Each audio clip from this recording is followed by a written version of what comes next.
Man, you guys just don't have any patience for that awesome intro. Y'all need just to kind of, chill out a little bit. Get in the Christmas spirit, right? Good evening and Merry Christmas, America. Welcome to the Raw Feed. We're the show that brings you the truth the mainstream media doesn't want you to hear. I'm Gary Franchi, and tonight, just 28 days before Donald Trump's historic return to the White House, we're bringing you a Christmas Eve special that will shake you to your core. But before we dive in, I need you to do something crucial right now. Grab your phone and text this live stream link to everyone you know who cares about the truth. Why? Because big tech's algorithms are working overtime to suppress what you're about to hear. We're broadcasting live right now to millions worldwide on YouTube, Rumble, and X, and they can't stop us if we work together.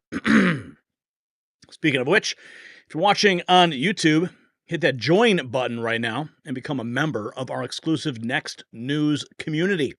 Whether you choose our operative, commander, or sentinel level, you'll unlock special perks and get direct access to our team. Your support helps us keep bringing you the stories that matter. Sorry, I got to clear my throat here. And for all of our loyal viewers out there, we see you in the chat. And tonight we'll be featuring your super chats, your rumble rants between segments, putting your voices front and center for the world to hear. Remember, super chat contributors get priority, and your messages will be featured right here on screen between our explosive segments. Now, let me tell you what we're covering tonight, and folks, you better sit down for this one. We've got Trump's master plan to reshape the global order. We're talking the Panama Canal. We're talking Greenland and moves that will make your head spin. Then mysterious drones over New Jersey that have the deep state in panic mode will expose Biden's shocking pardon spree and what it means for Liz Cheney. Plus, Donald Trump's strategic appointments that are sending shockwaves through Washington. And finally, the Christmas miracle that has left the left trembling. Trump's clear mandate to save America. But here's the thing, we can't keep bringing you this critical coverage without your support. The links are in the description to donate through Give, Send, Go, or PayPal. Every dollar helps us fight back against the mainstream media's lies. And speaking of fighting back, have you seen our new merch shop at shop.nextnewsnetwork.com? Our exclusive limited edition MAGA Avengers collection. Yes, the Next News swag is flying off the shelves. Show the world where you get your real news while supporting independent journalism. So listen, folks, in just 28 days, Donald Trump will reclaim the White House and the golden age of America begins. Right now, at this very moment, forces are working to prevent you from learning what's really happening behind the scenes. That's why we need you to follow us on Rumble and X, where we can't be silenced. So strap in, America. Over the next couple hours, we're going to take you on a journey through the stories that will define the next chapter of American history. Your super chats, your rumble rants will be featured between segments. Your voice will be heard, and the truth will be revealed. So let's do this together. This is the Raw Feed, and it starts right now. Let's welcome you to the show. And before I do, check this thing out. Look at this. I got this thing. Look, it's a whole DeLorean time machine from Back to the Future. I mean, it's massive. It's a 1/10 scale DeLorean time machine. And, man, I got it in the mail. Didn't even remember I purchased it on Kickstarter in 2023, and it showed up. So it matches the full-size one that I have. So anyway, let's see who's here tonight.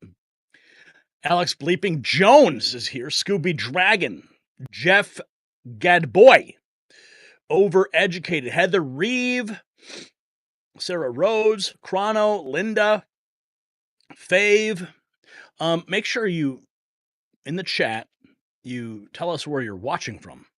Your city, your state, your location, and your device. It helps us know just how big that the family is here. Excuse me. Hello, what's going on with me tonight? Maybe it's COVID. Maybe it's not. Okay, all right. Okay, who is here? Mr. Jones, he's awesome. Keith Johnson, Jeremy Olson, Mike Sun, Jeff, we are part of history, says Mud Valve. Ziggy Stardust is here. Back to the future. Yeah, we are. We're going back to the future, friends. MAGA Strong here in Florida. Halo 2, Halo Second Amendment. Las Vegas in the house. Frank is here. Heather is here, and H. Jess Bryan is here. James Werner, Mr. Smarty Pants, Two Moons Rising. I think we got some super chats. Did I see some super chats pop in? Or maybe those members? I'm not sure. Let's see. Take a look here. Yes, Gary, the drones are aliens. I keep telling you this. Alex Bleeping Jones. Okay, Alex, we hear you. We hear you. All right. Who else is in the house tonight? Let's take a look. Pothead Kenny is here. You get that package? I know you did. And Nathaniel and Shas Doing in Oklahoma is in the house. Adam Lipinski, Gary is our most reliable news source. Thank you. Like Salt, Ricochet in Leeds, UK. Phantom Meadow, they're aliens again. Virginia in the house. Marcus Smith Wilson is here. Is it real or Memorex? Susan from Rocky Mount, Louisiana is in the house. H. Jess Bryan dropping $1.99 in the super chat. We are off to a good start. Yes, we are. Who's in the Christmas giving spirit tonight? We will know at the end of the program just how much you love the show. It's Christmas. Don't you have some gifts? Orlando, Florida. Patricia is here. Bill Woods and Groovy Stuff in El Chalon, California. We got Reviones, Ravenshire, Dave Williams, Alex Bleepin Jones. He's like, man, they're aliens. We got Ontario, Canada in the house. Bobby Reynolds, KCMO, Kansas City, Missouri. Karen Green and Craig. Alien took his dog last night. Oh, boy. Phoenix Benjamin. What's up, Jacksonville, Florida? You guys got to check out this guy's tattoo art. It is absolutely sick. Patricia Ferran, I know you are not monetized on YouTube, by the way, but they play commercials in your channel. Well, Patricia, that's because we did get remonetized. Yeah, that's a Christmas miracle in itself. Biden gave the drones a pardon, says Larry. Central, New York, Syracuse, Resto Guy in Wisconsin, and another super chat just came through. Okay, let's see. H. Jess Bryan, $1.99, and Cold Raw 12. Love ya. $5. Thank you, guys. Thank you for that. Okay, should we get to the news? I know you guys want the news. Oh, and John Pryor, he just decided to drop $5. Let's see, John Pryor. Whoa, another one too. $5 from John Pryor. Thank you, John. God bless you. And DJ G-Rod in the house, $10. He is on the leaderboard right now, number 1 in our super chat. Thank you for your shows, Gary. And Ringo Satire just dropped $4.99. Couldn't spring for that extra penny to get us to a full 5. But hey, man, we appreciate it. Ringo dropping a pair character, lifting some weights, saying keep it up. And Mike's son also, another one, $1.99. How ahead is Trump? Laughing right now. Oh, I'm sure he's laughing for sure. Okay. If you have super chats, I'll get to them in the next break. So we got some news to get to. Man, what a wild couple days we've had in the news cycle. I've been loving every minute of it, though. All right, let's get to it.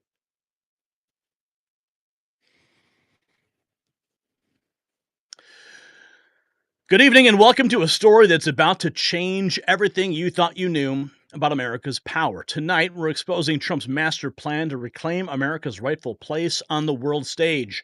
Day 1, we're out of the World Health Organization, but that's just the beginning. The Panama Canal, built with American blood and treasure, given away for $1 by Jimmy Carter. Well, Trump is going to bring it back home. And Greenland? Well, let's just say Trump's not asking anymore, he's telling, and the mainstream media is in full meltdown, as you could imagine, calling it impossible. But here's what they don't want you to know about the most ambitious strategic revolution in American history. Now listen closely, because this affects your family's future. While Trump plans to reclaim American assets worldwide, smart patriots are protecting their wealth with physical gold. Just like the Panama Canal was foolishly given away in 1977, your dollar's value has been eroding since we left the gold standard. That's why I trust global gold investments. Call 1-800-700-4148 to receive their 2024 Wealth and Retirement Guide. Absolutely free. Make sure you mention Next News for a complimentary portfolio analysis. Don't wait until the dollar crashes. Secure your wealth with America's leading precious metals company. That number, 888-700-4148, or visit the link down below, IRAGoldproof.com, and learn how you can get up to $1,000 in free silver. Okay, so the world was buzzing with President Trump's remarks. Yes, Donald Trump, he says that we are going to take back the Panama Canal. Oh, and not just that, we're going to be renaming mountains. We're going to be going after Greenland.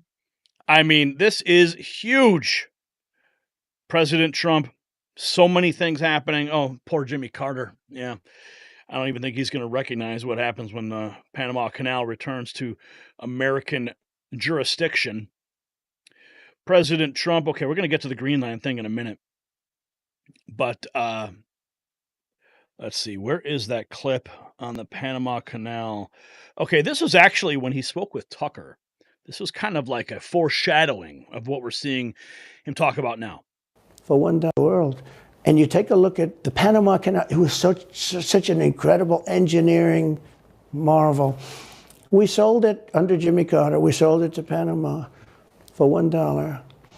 The following day, they quadrupled the amount of money that ships had to pay to get across. They didn't lose one ship. And now they've made it much bigger, and now they've widened it. They've doubled it, right? They've more than doubled it. And it's one of the most profitable things. Any time it's just incredible, right? We gave it away for $1. China now controls it. They actually control the Panama Canal. They run it, they control it. And we shouldn't let that happen. And we can't let China be in Cuba. And they'll get out. If I'm president, they'll get out. Because I had a very good relationship with President Xi, but he respected this country, he respected me, and he'll get out. And we can't let them run the Panama Canal. We built the Panama Canal. Should have never been given to Panama. We should have had it. But we gave it for $1. Think of it. They quadrupled. In one day, they lifted the fees, which are, you know, pretty big for these massive ships to go through, right? Rather than going around the Cape and through all the tremendous storms, such beauty, such, you know, when you, it's beautiful stuff. But you didn't want to get caught in those storms. Those were storms that wiped out the biggest ships. And we go through the Panama Canal, we built it, and we gave it away for $1. Think of that. How stupid are we?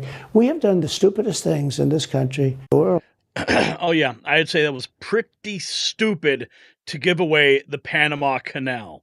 In fact, when this news broke, I said, you know, we should never have signed that stupid treaty. American blood, sweat, and tears went into that, the construction of that. And we're just going to go ahead and just hand it over. Just hand it over. But that is not going to happen anymore. We're not going to be taken advantage of. So this Greenland thing, too, is huge. I don't even know where to begin.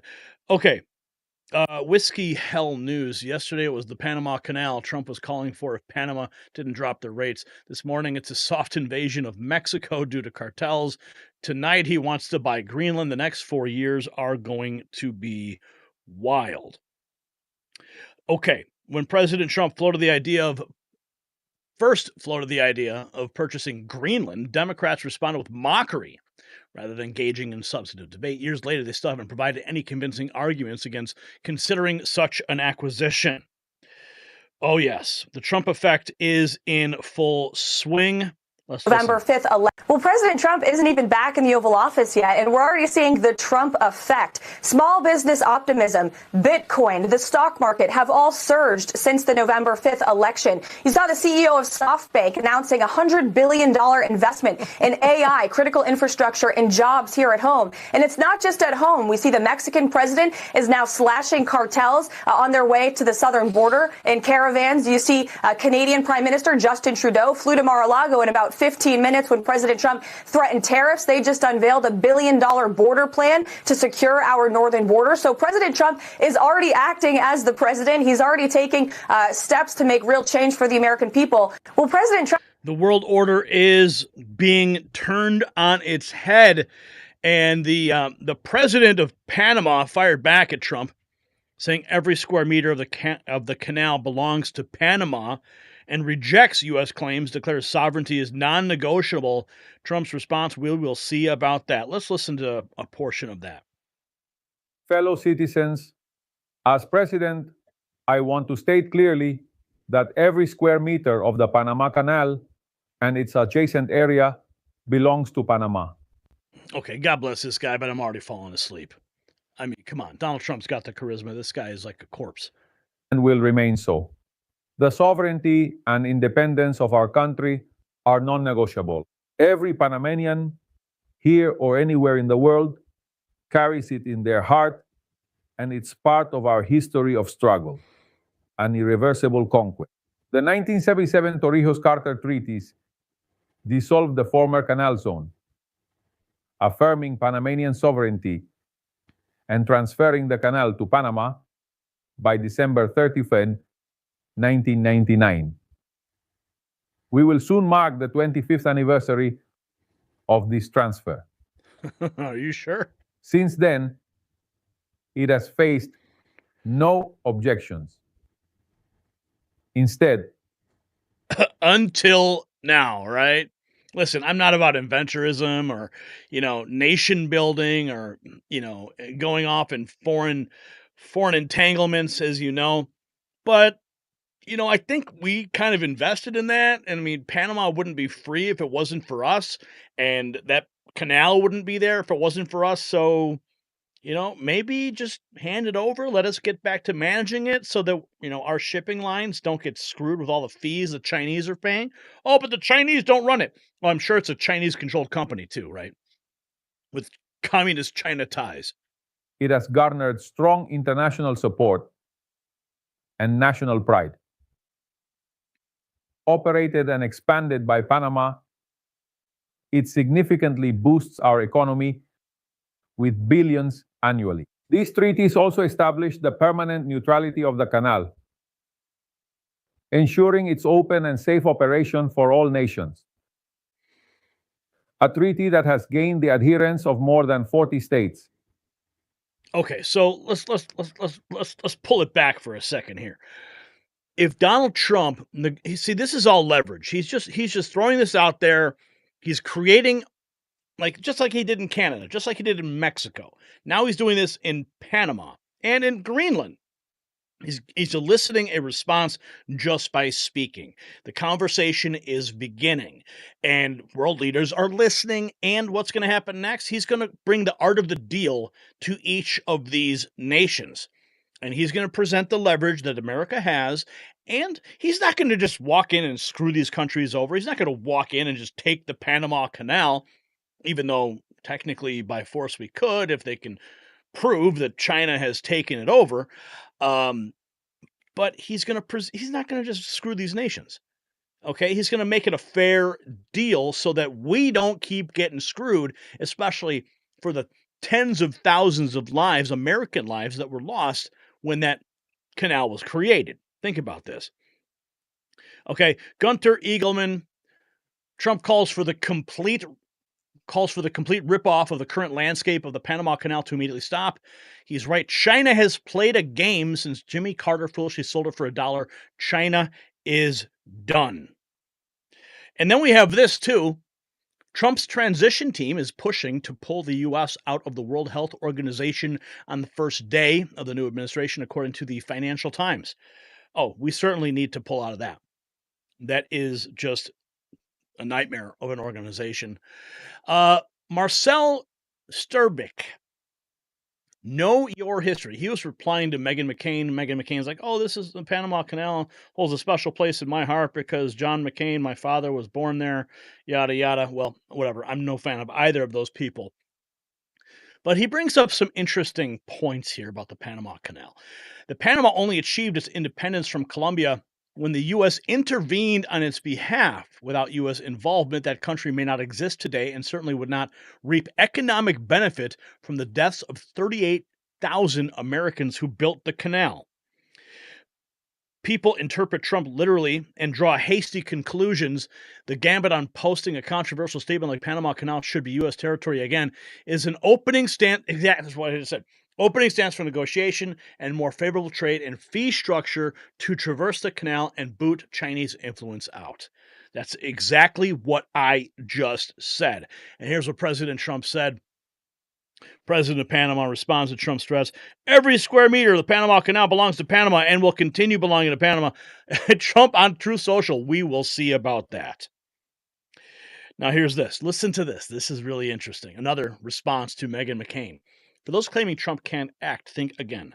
The provision for the United States to use military force within the context of the treaty is primarily detailed in the treaty concerning the permanent neutrality and operation of the Panama Canal. So if they can prove that it's not operating neutrally, if China has undue influence over it, then that negates that clause of the treaty. Neutrality and defense. The treaty guarantees the neutrality of the Panama Canal, ensuring that it remains accessible to ships of all nations on an equal basis. Article 4 of the Neutrality Treaty explicitly states the U.S. has the right to act against any threats to the neutrality of the canal. Specifically, it allows the United States to use military force if necessary to defend the canal against any threat to its neutrality or to maintain its security and operation. The right was not time limited and provided the U.S. with perpetual defensive role concerning the canal's neutrality. Conditions for use. The use of military force by the U.S. would be invoked if the canal's neutrality were threatened or violated. This could include situations where another nation attempts to exert control over the canal, block its operation, or interfere with the rights of other nations to use it freely. The D.O.G.E reservation. During the ratification process by the U.S. Senate, an amendment known as the D.O.G.E reservation was added. This clarified that the U.S. could intervene militarily if the canal's neutrality or the operation of the Panama Canal were endangered, even after the canal was handed to Panama. This was to ensure the U.S. would not need Panama's permission to act in such scenarios. Implementation. The exact circumstances under which the U.S. would use force were somewhat ambiguous and left open to interpretation. However, this provision was cited as justification for the U.S. invasion of Panama in 1989 under Operation Just Cause, where the U.S. acted to remove Manuel Noriega from power, partly due to concerns over the canal's security. These provisions were part of a broader effort to balance Panama's sovereignty over the canal with international security interests, especially those of the United States, given the canal's strategic importance. The treaty aimed to provide reassurance to the U.S. while recognizing Panamanian control over the territory. This aspect of the treaty was highly debated, with critics arguing it maintained U.S. influence over Panama despite the formal handover of control, while supporters saw it as a necessary safeguard for global maritime trade security. Okay, folks, so we've got, that's all in the treaty. What do you guys think? Do you believe the U.S. under Trump should retake the Panama Canal by whatever means necessary? And then we have this talk of Greenland. It was this, Jack Posobiec pointed out that Trump snuck this bizarre statement in a message about announcing Ken Howry as his choice for U.S. ambassador to the Kingdom of Denmark. Now, here's what's interesting. Ken is a world-renowned entrepreneur, an investor, and public servant who served our nation brilliantly during his first term as ambassador to Sweden, where he led efforts to increase defense, security, economic cooperation between our countries. Okay, this guy's a co-founder of PayPal, venture capital fund, Founders Fund. Ken turned American innovation and tech leadership into global success stories. So this guy's an entrepreneur. He's putting over there at the Kingdom of Denmark as our ambassador. Now look at this statement he makes.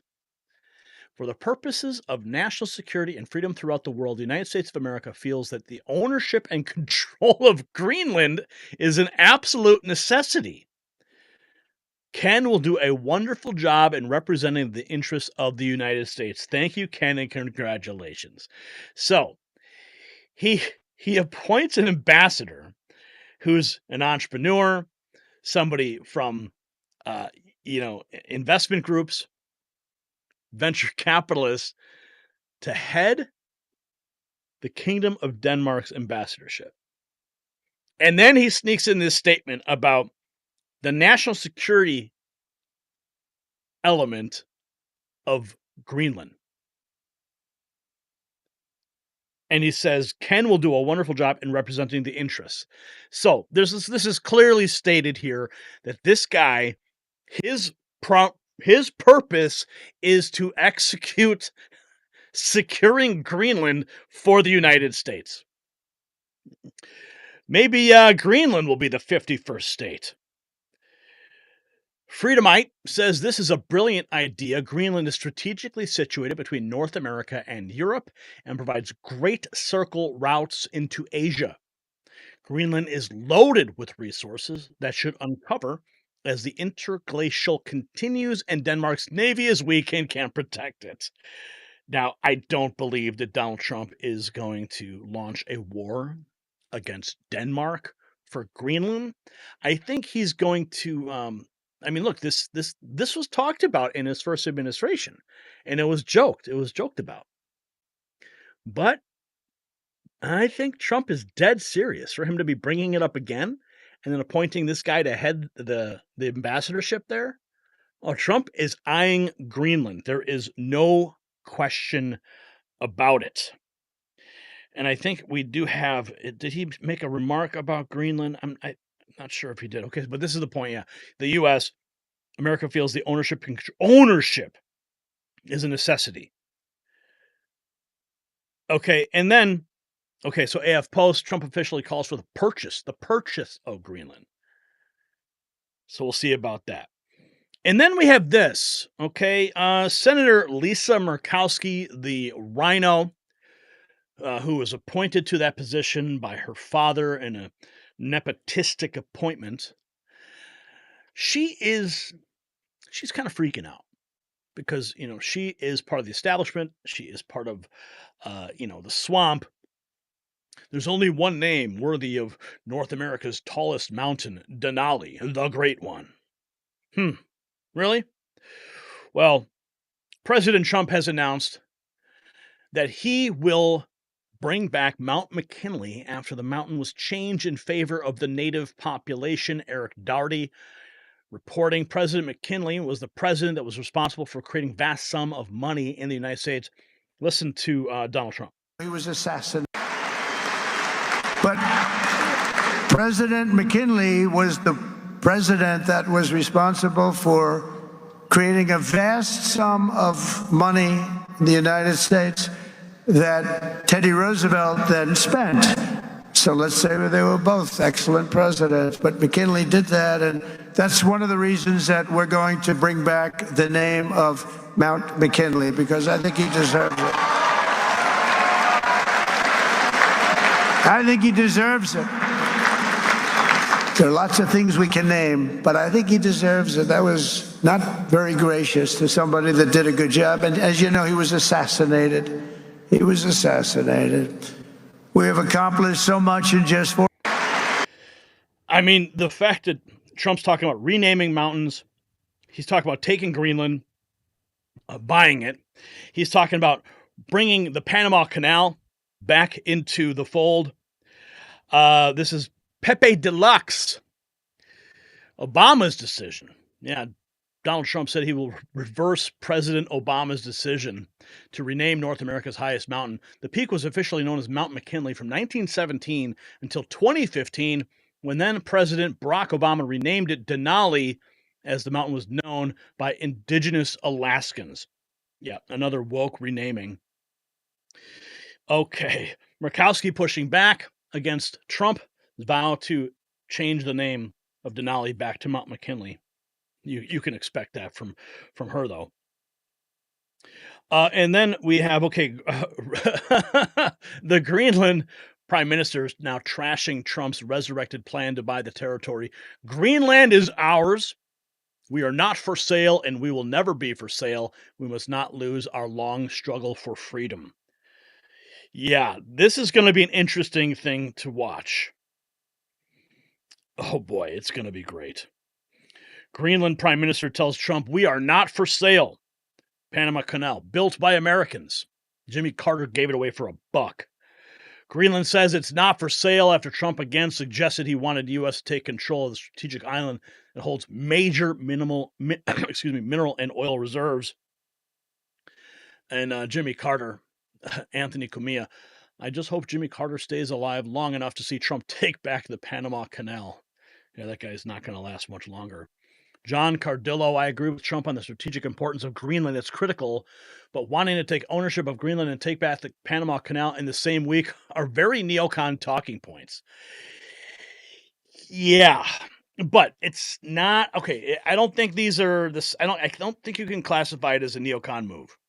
All right. I think these are more strategic plays to initiate negotiations for control of elements within.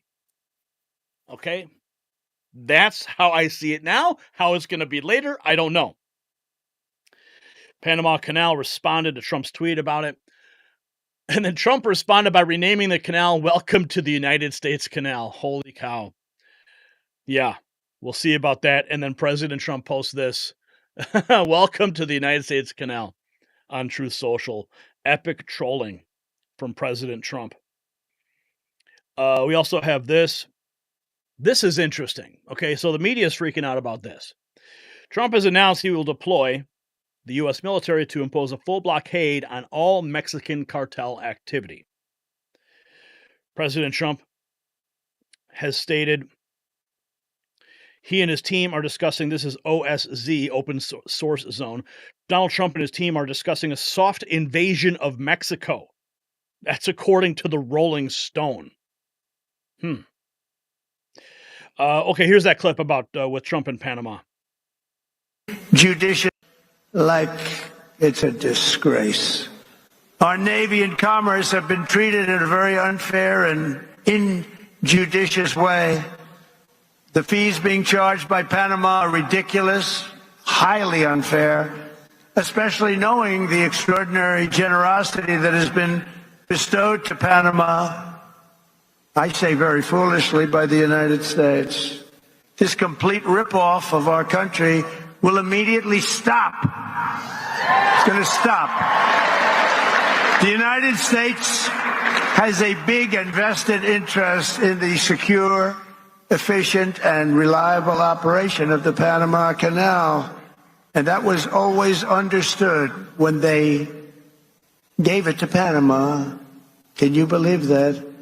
We would never have done it if we thought what's happening now can happen, and we would never, and we will never, ever let it fall into the wrong hands. But it's falling into the wrong hands.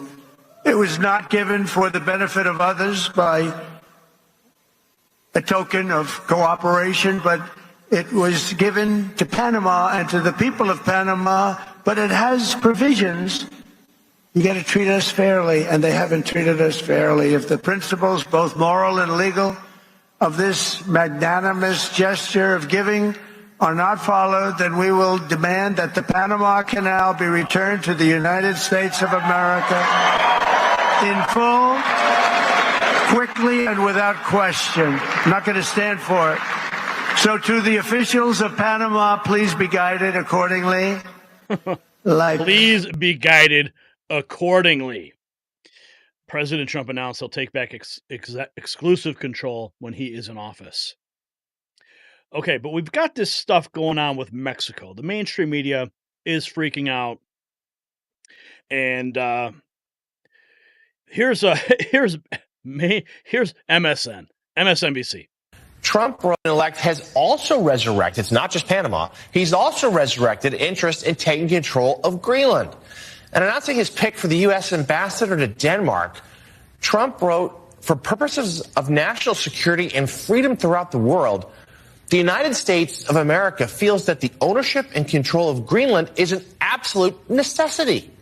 Trump said that during his first administration that he was looking into buying the self-governing island, which is controlled by Denmark. And Simone, so he's not even in office yet, and he is claiming the need for expansion with Greenland. I mean, Simone Sanders here on MSNBC, she's just as bad as Joy Reid. Let's hear what she has to say. Panama Canal. He's also been threatening Canada because of the tariffs issue, where he suggested perhaps jokingly, perhaps not, that Canada should be the 51st state. He started referring to Prime Minister Trudeau as Governor Trudeau, as if he was just a governor of a state there. So this is Trump, again, as the world braces for his return, rattling a lot of cages and suggesting that the United States is going to be a bully around the world. To say No. He's not going to be a bully. Okay, MSNBC. This is called negotiation. These are the first steps in negotiation. All right, Simone, let's hear you complain about this. least. The Panama Canal strikes me, his comments, they were random. It strikes me as though he perhaps got a briefing about something. And then because, you know, the president-elect at this time, the president-elect and the vice president-elect, they are receiving these national security briefings and whatnot. So maybe he got a briefing about something and he's trying to get it off his chest. When it comes to what he is saying about Greenland and furthermore what he has said about Canada, to me, this actually helps me understand a little bit more his stance on the Russia's war in Ukraine. Because for the life of me, I have been struggling to understand why not just Donald Trump, but this faction of Republicans within the Republican Party apparatus are just so cavalier, if you will, about the sovereignty of another country. But the president-elect himself is very cavalier about the sovereignty of another country. Joking about Canada being the 51st state is actually quite serious. Right? He's talking about trampling on the sovereignty of the people of Canada, saying that not respecting their borders, it is not a hard line for him. And while it may seem lighthearted, I do think it helps us get a window into why he has said the things that he has said about Ukraine. To Donald Trump, Ukraine's sovereignty is really just up for grabs. And so talking about potentially striking a deal between Russia and Ukraine without the Ukrainians at the table, right? This is something that he thinks he can broker, because to him, this situation is no different than him looking to buy Greenland or him, just usurping the sovereignty of Canada. And okay, enough of you. Enough of you. Here is Fox News' Maria Bartiromo praising Trump for threatening to retake control of the Panama Canal. Donald Trump is drawing attention to an issue that he thinks merits us to be discussing. So what do you think about this? Well, you're right, Carly. We didn't know, and we don't know what else is going to come up, right? I mean, this shows President Trump's ambition and dedication to his goals, and that is free trade, reciprocal trade, and protecting the United States at all costs. So these things are going to come up, whether it's the Panama Canal or anything else, domestic as well as international. President Trump is paying attention. Okay, he's paying attention to the way the United States is treated with regard to trade and reciprocity. I mean, this is just not the case for the last 4 years. President Biden was not paying attention. We saw that in the article last week from the Wall Street Journal about how his aides were trying to protect him. President Trump knows that the U.S. is a very, very appealing place to do business with, and he's going to ensure that it's done fairly. So I'm not surprised at this newfound, protection and focus on the Panama Canal. He's going to get to the bottom of it, and he's going to ensure that America is treated fairly with regard to trade and other economic issues. So let's see where this goes. But I don't know. I don't hear a lot of people talking about it, but I'm not surprised, Carl. I know. Yeah, Donald Trump is drawing attention. Yeah. Joe Biden's been asleep at the wheel for the last 4 years. But now we have House Republican Carlos Jimenez backing Trump's Panama Canal stance, calling it a legitimate threat. Well, it could be right that we're getting ripped off, but what's most concerning is China's influence on Panama and the Panama Canal Authority. China has a way of trying to either buy or coerce different influencers or politicians to do their bidding. And a couple of years ago, we had concerns and we had reports that some of the members of that Panamanian Canal Authority had in fact been coerced or co-opted by the Chinese Communist Party. And so, yeah, he has there it is. He has legitimate concerns when it comes to the Panama Canal. Fascinating. Could we take it back? Do you know? I don't know. I haven't read the fine print, but apparently he has. Yeah. And there has to be provisions there that say that they have to treat the United States a certain way. If they've been violating that, then I don't know. Maybe there is. I always take them seriously, even though they may sound a little bit, out there. I always take the president seriously, and it's a legitimate threat to Panama. He wants a better deal, and I think we need to get a better deal from Panama. And also, we need to get rid of Chinese influence on the Panama Canal. Yeah. Very good. All right, let's move on. Over the weekend, President Biden signing the stopgap funding bill into law to avoid a shutdown, of course, but the bill extends government funding into March. What does this mean for spending fights going forward? Okay, skipping that, we have more. Okay, so the mainstream media, aside from Greenland and the Panama Canal, they are basically stating that Donald Trump is going to invade Mexico. That's the narrative they're pushing out. But I came across this clip and I translated it so you could understand it. This is Claudia Scheinbaum, and she's setting the record straight.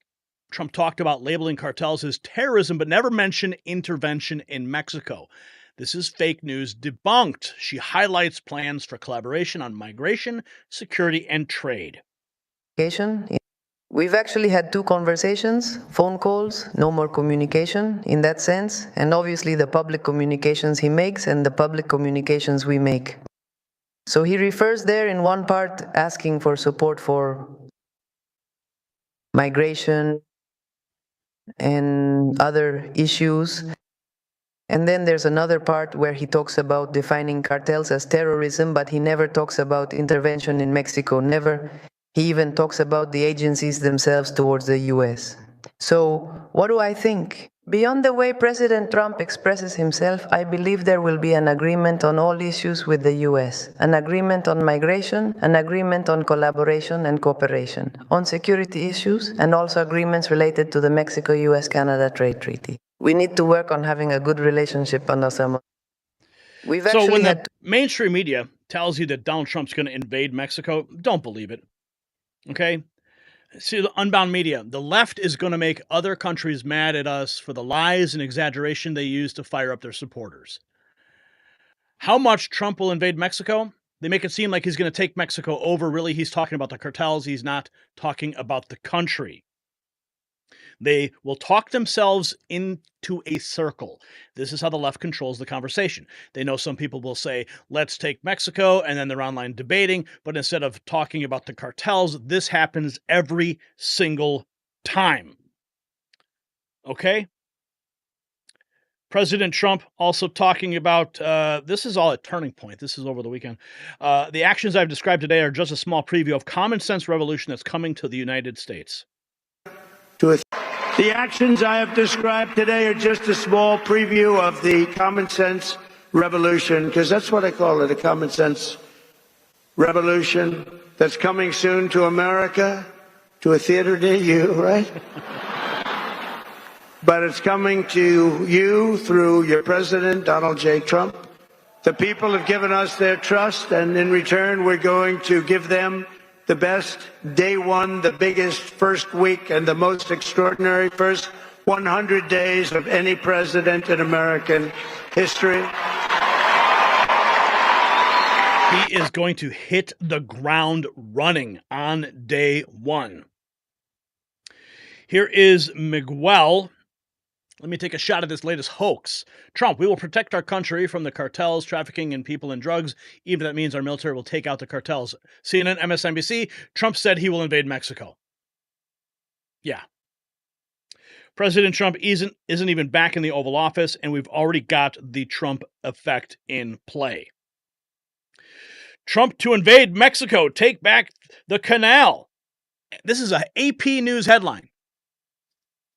Trump to invade Mexico and take back the Panama Canal. So be aware when you see these fake news headlines like this. Trump will buy Greenland, occupy Canada, and invade Mexico all in the first month of his reign, probably. Right? So we got to push back on this fake news. That's why we're here. President Trump announcing he'll be bringing back Mount McKinley. I mean, this has all just happened in the last couple of days. This is, let's see what he has here. This is from Manifest. This is interesting. I bookmarked this because this is a quote from John Quincy Adams, actually one of my relatives, a distant relative.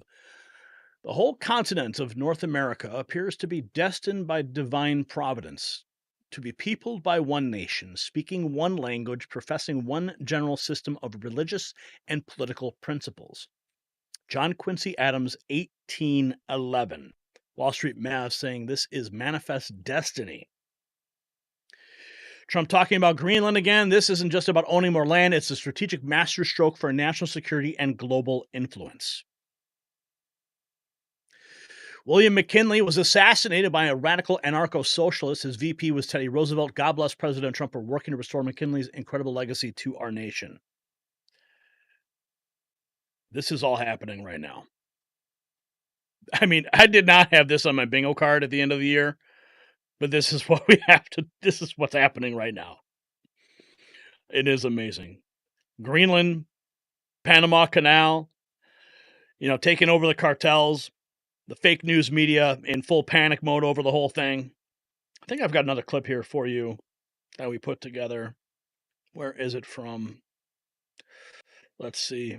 It's not that one. Not for sale. Greenland shrugs off Trump's new push. Oh, we did the Carlos Jimenez. I think that's it. Yeah, that's what we got. So, ladies and gentlemen, what we've just witnessed is nothing short of revolutionary. Trump's strategic plan to reshape the global order isn't just about taking back what's rightfully America's, it's about sending a message to every nation that thought they could push us around. The Panama Canal, Greenland, our withdrawal from global institutions. These aren't isolated moves, they're part of a master plan to restore American supremacy.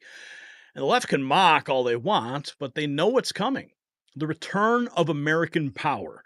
So here's my question for you tonight. If you were President Trump, which American asset would you reclaim first?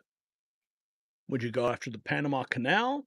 Would you work to secure Greenland? Would you take out the cartels?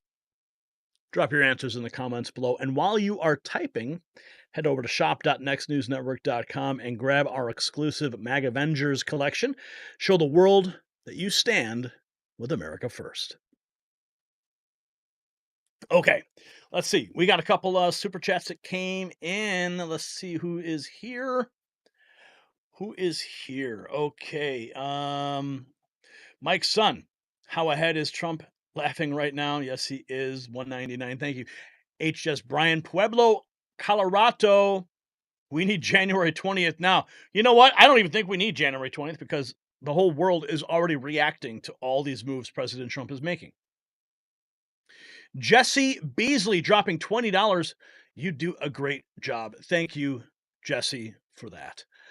And Retro Reviews says, hey, Gary, watching from Buckeye Lake, Ohio.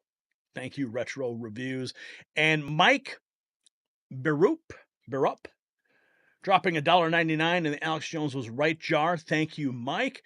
And then we have Louis Cabo, $20. I feel bad for Meghan. I believe he's talking about Meghan McCain. She loves her husband, but she hates Trump regarding her father. And then Kathy Carlton dropping $5. This is Mrs. Pothead Kenny. Thank you for your gifts. It warmed many hearts today. We love you all. We are family here. Merry Christmas. Well, thank you, Mrs. Pothead Kenny. I hope you enjoyed that gift. And then we got Jeff Boomer.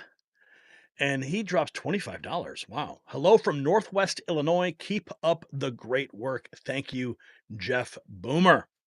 Right on. We're already at $116.95 in the Alex Jones Was Right jar. Let's head over to our second segment of the night. This is all very interesting stuff happening right now. Did you know? Well, you're going to find out.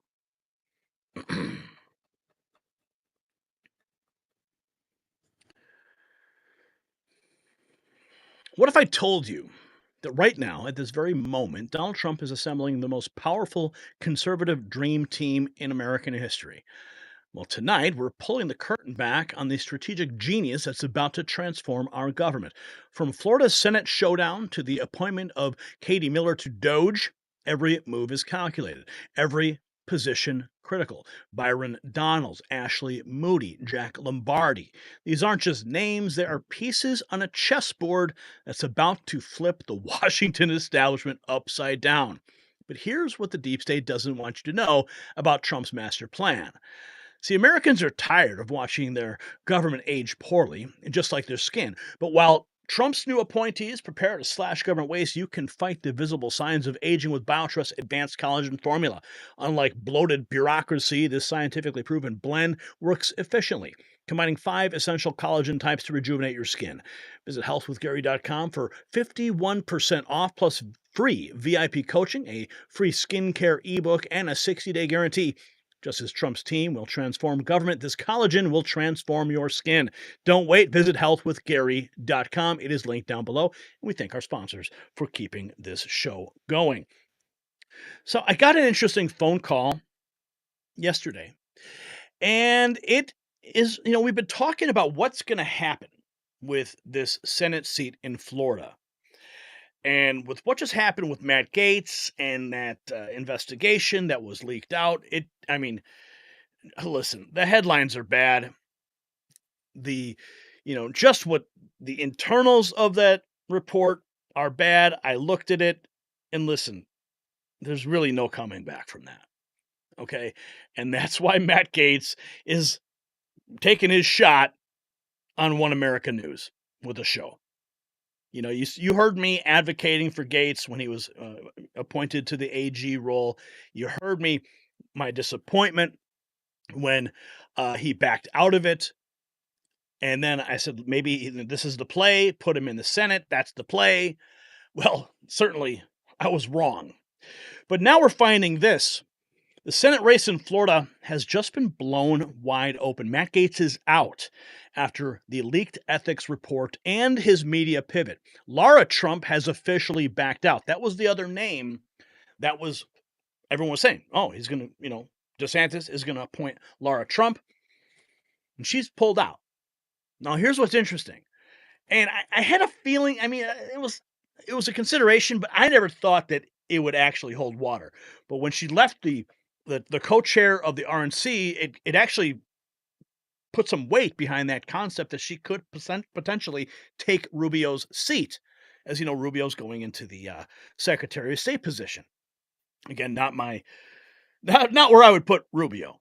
But anyway, so everyone's like, oh listen, she's out of the RNC, and well, maybe it's because DeSantis is going to appoint her to the Senate. Okay. And then she does this. She's backed out. So what's going to happen next? Well, now there's names being floated for that Senate seat, Byron Donalds and Ashley Moody. Now, according to insider sources that have spoken to me exclusively, Byron Donalds and Ashley Moody are the names being whispered in the halls of power. Both are serious contenders, but what deals are being made behind the scenes? This is the battle for Florida's future. So, Donald Trump, Governor Ron DeSantis are obviously pulling the strings for Florida's next big moves. Senate gubernatorial races are colliding, and the stakes could not be higher. This is a big, big change because DeSantis, he is termed out of his position. So what happens next? Does DeSantis go to that spot? There was talk of Gaetz moving into the, running for governor. But hey, listen to this. Sources are now naming Jack Lombardi as a potential replacement for Byron Donalds. So Byron Donalds is appointed into the Senate. Jack Lombardi is the most qualified candidate to go into Byron Donalds' position. Okay? Now, this is a special note. Florida 19 is a safe Republican territory with an R plus 13 rating, making it perfect for Byron Donalds to step up and Lombardi to take over. So what else is happening? This is what you guys may not know. Jack Lombardi is no stranger to battles. He took on Adam Kinzinger, who, as you know, is a traitor to conservatives, and emerged stronger than ever. Jack Lombardi is from my state of Illinois, and now he is in Florida, and he is strategically positioned to run in that space for Byron Donalds. And guess what? He saw my post, and he's confirmed that he would go on running in a special election. Look at the post right there. Yes, I would strongly consider running in the special election. Think about that. This is the guy we need in that position. But it gets better. There's even more. We've got this. Katie Miller will be joining the D.O.G.E. You guys know how much I love the D.O.G.E. She's been a loyal supporter. This is Donald Trump's post from Truth Social. She's been a loyal supporter of mine at many years and will bring her professional experience to government efficiency, and she's a deeply experienced communications professional respected by all. So we've got another appointment. Well, here's something interesting, too. Speaking of Matt Gaetz, Matt Gaetz posted this. If you can't beat him, join him. But look at this headline here. This is from the Rolling Stone. The Rolling Stone posted this. Gaetz openly considers running for Rubio's Senate seat. Is that a troll? He says, maybe I'll just run for Marco Rubio's vacant seat in the United States Senate and join some of those folks. That was published by the Rolling Stone, December 22nd, 2024. But with this investigation that has just come out, I think Matt Gaetz is going to just be warming a seat in a studio, talking to a camera. And that's unfortunate.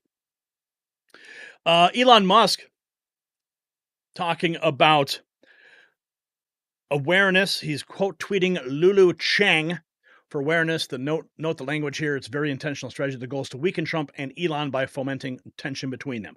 If you remember what happened the other day, our last show, we exposed the media narrative regarding the wedge that's being driven between Elon Musk and Donald Trump. I mean, we were one of the first people to report on it. And now Elon Musk is actually reacting. That's the goal. The political and legacy media puppets all got their new instructions yesterday and are now parroting the same message to drive a wedge between Trump and me. They will fail. There's no question that Elon Musk was watching this show. He saw our posts. He saw us pushing back on the narrative. We played plenty of clips showing the how the media across all channels and in government were all trying to drive a wedge. Elon Musk clearly hip to it. And I thought I should play this for you too. David Harris Jr. posted this.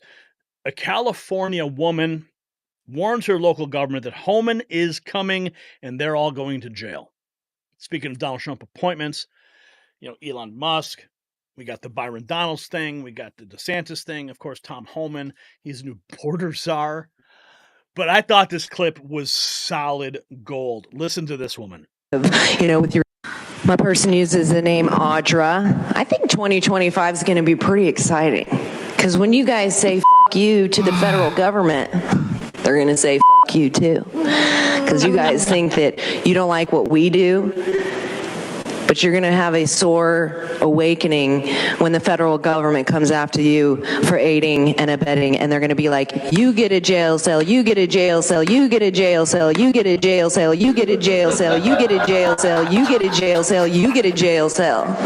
Probably all of you guys too. So it's going to be actually really exciting. And I bet you guys are terrified, but you're going to continue to go down this same path of, with your UN agenda. It's going to be great to see it all unfold and unravel and be flushed down the toilet like the pure water you want us to drink. It's good.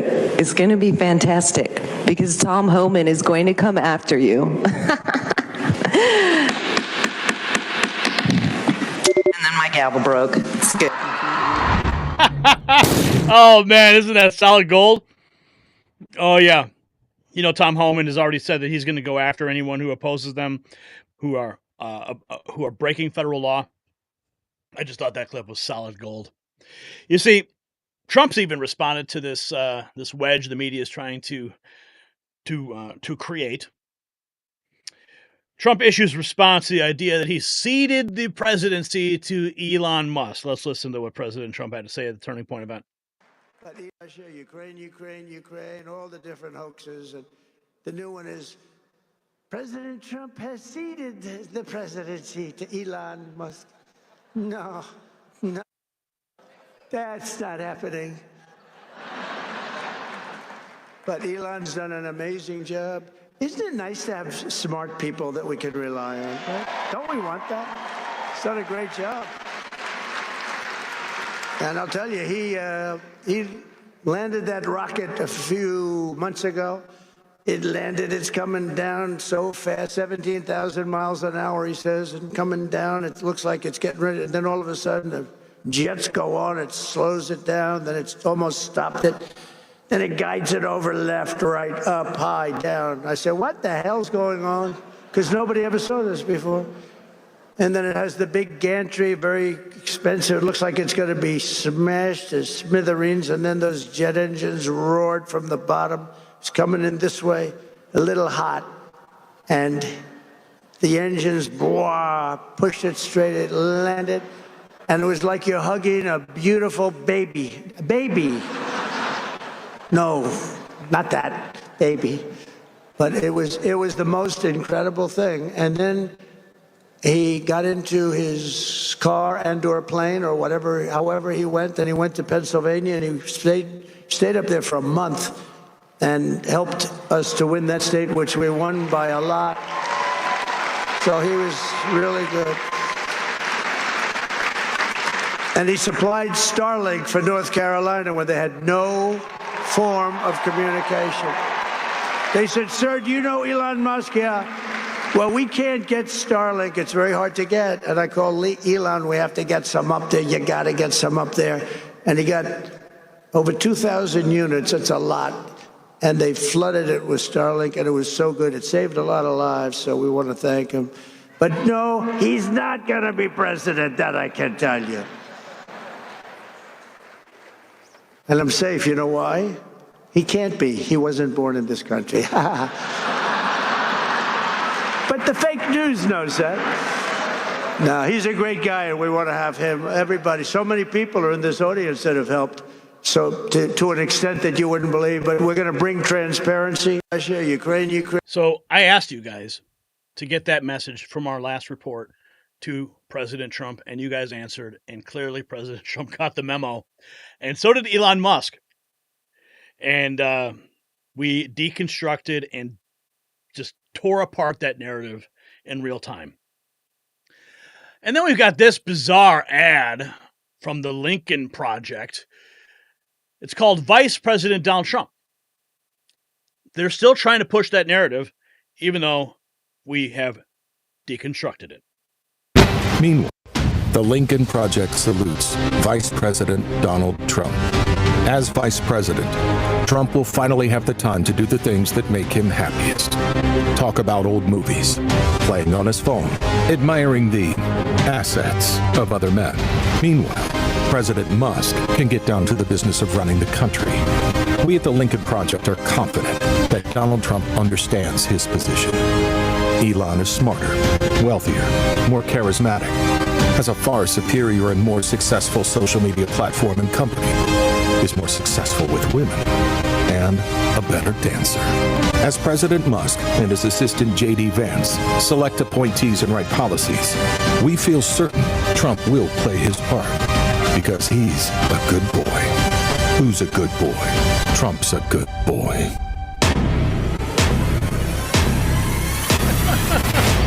Yeah, the Never Trumpers never give up. And, they're irrelevant. But I thought you should know. And then Elon Musk posting, quote tweeting this. Well, let's find out, shall we? And Roth was posting this meme.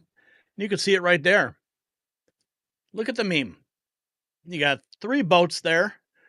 And you got several names. Elon Musk, about to find out. Yes, we will.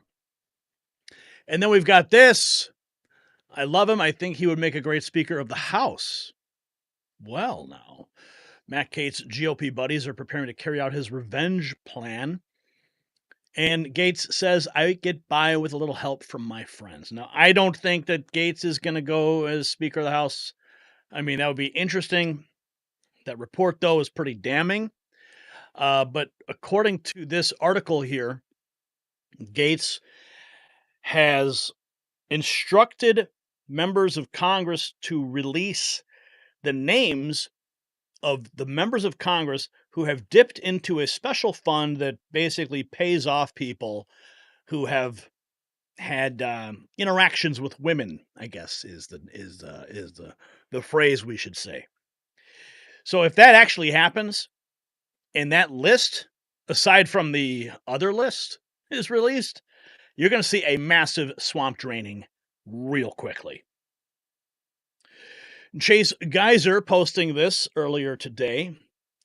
Speaking of D.O.G.E and Elon Musk, over $1 trillion in government waste has been targeted for Musk and Vivek to eliminate with D.O.G.E. And he lists some examples. I went through the list. We've got a list too from Rand Paul I'm going to share with you in a moment. $892 billion interest on the national debt for fiscal year 2024 expected to rise to $1 trillion annually by 2025.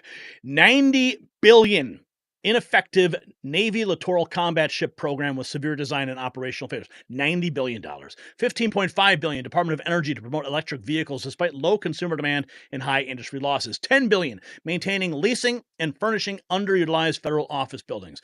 $20 million Fertilize Right initiative for overseas agriculture projects in countries like Pakistan, Vietnam, and Brazil. Why? Why are we subsidizing agricultural projects overseas? I have no idea. This is just the beginning. $700 million pandemic-era loan to Yellow Trucking Company, which filed for bankruptcy. How do you file for bankruptcy after you get $700 million? Crazy. Highlighted line items. Ready for this? $12 million for a Las Vegas pickleball complex funded by the Department of the Interior. What? $4.8 million the U.S. Department of State spent on Ukrainian influencer programs. $4.8 million. And I guess we should really look at those as propaganda programs, paying influencers to push the Department of State's messaging. $2.24 million for COVID-19 feline experiments by NIH and USDA. Feline experiments? They're using cats. $288,563 for a creation of bird-watching affinity groups to promote DEI initiatives. Bird-watching affinity groups. $288,000. $108,000 for renovation of a non-functional hotel. $365,000 funding for circus performances in U.S. city parks. Wow. Okay. Oh, here's another one. Ready for this one? Look at this. $720,000 for wetland conservation projects for ducks in Mexico. Why the hell are we spending that much money for ducks in Mexico? Did the ducks see a dime? $20 million for a Sesame Street program in Iraq aimed at promoting inclusion and mutual respect. Man, I would love to see that video. $32,000 U.S. taxpayer funding for breakdancing workshops abroad. $253,000 for misinformation awareness campaigns in Bosnia. Again, why are we funding these programs? That is why D.O.G.E is so critically important. Oh, and there's more, friends. We are not done with this party. Your tax dollars are being wasted on nothing. 15 hours ago, Elon Musk posted that. Quote tweeting, Representative Andy Biggs, more than 75% of federal office space sits vacant with only 6% of federal employees working in person on a regular basis. And then we have this from Marjorie Taylor Greene. Now, this was in late November, but it gives you a taste of what's to come. We'll be looking at everything government funded too. Tell us what you see as the most government waste.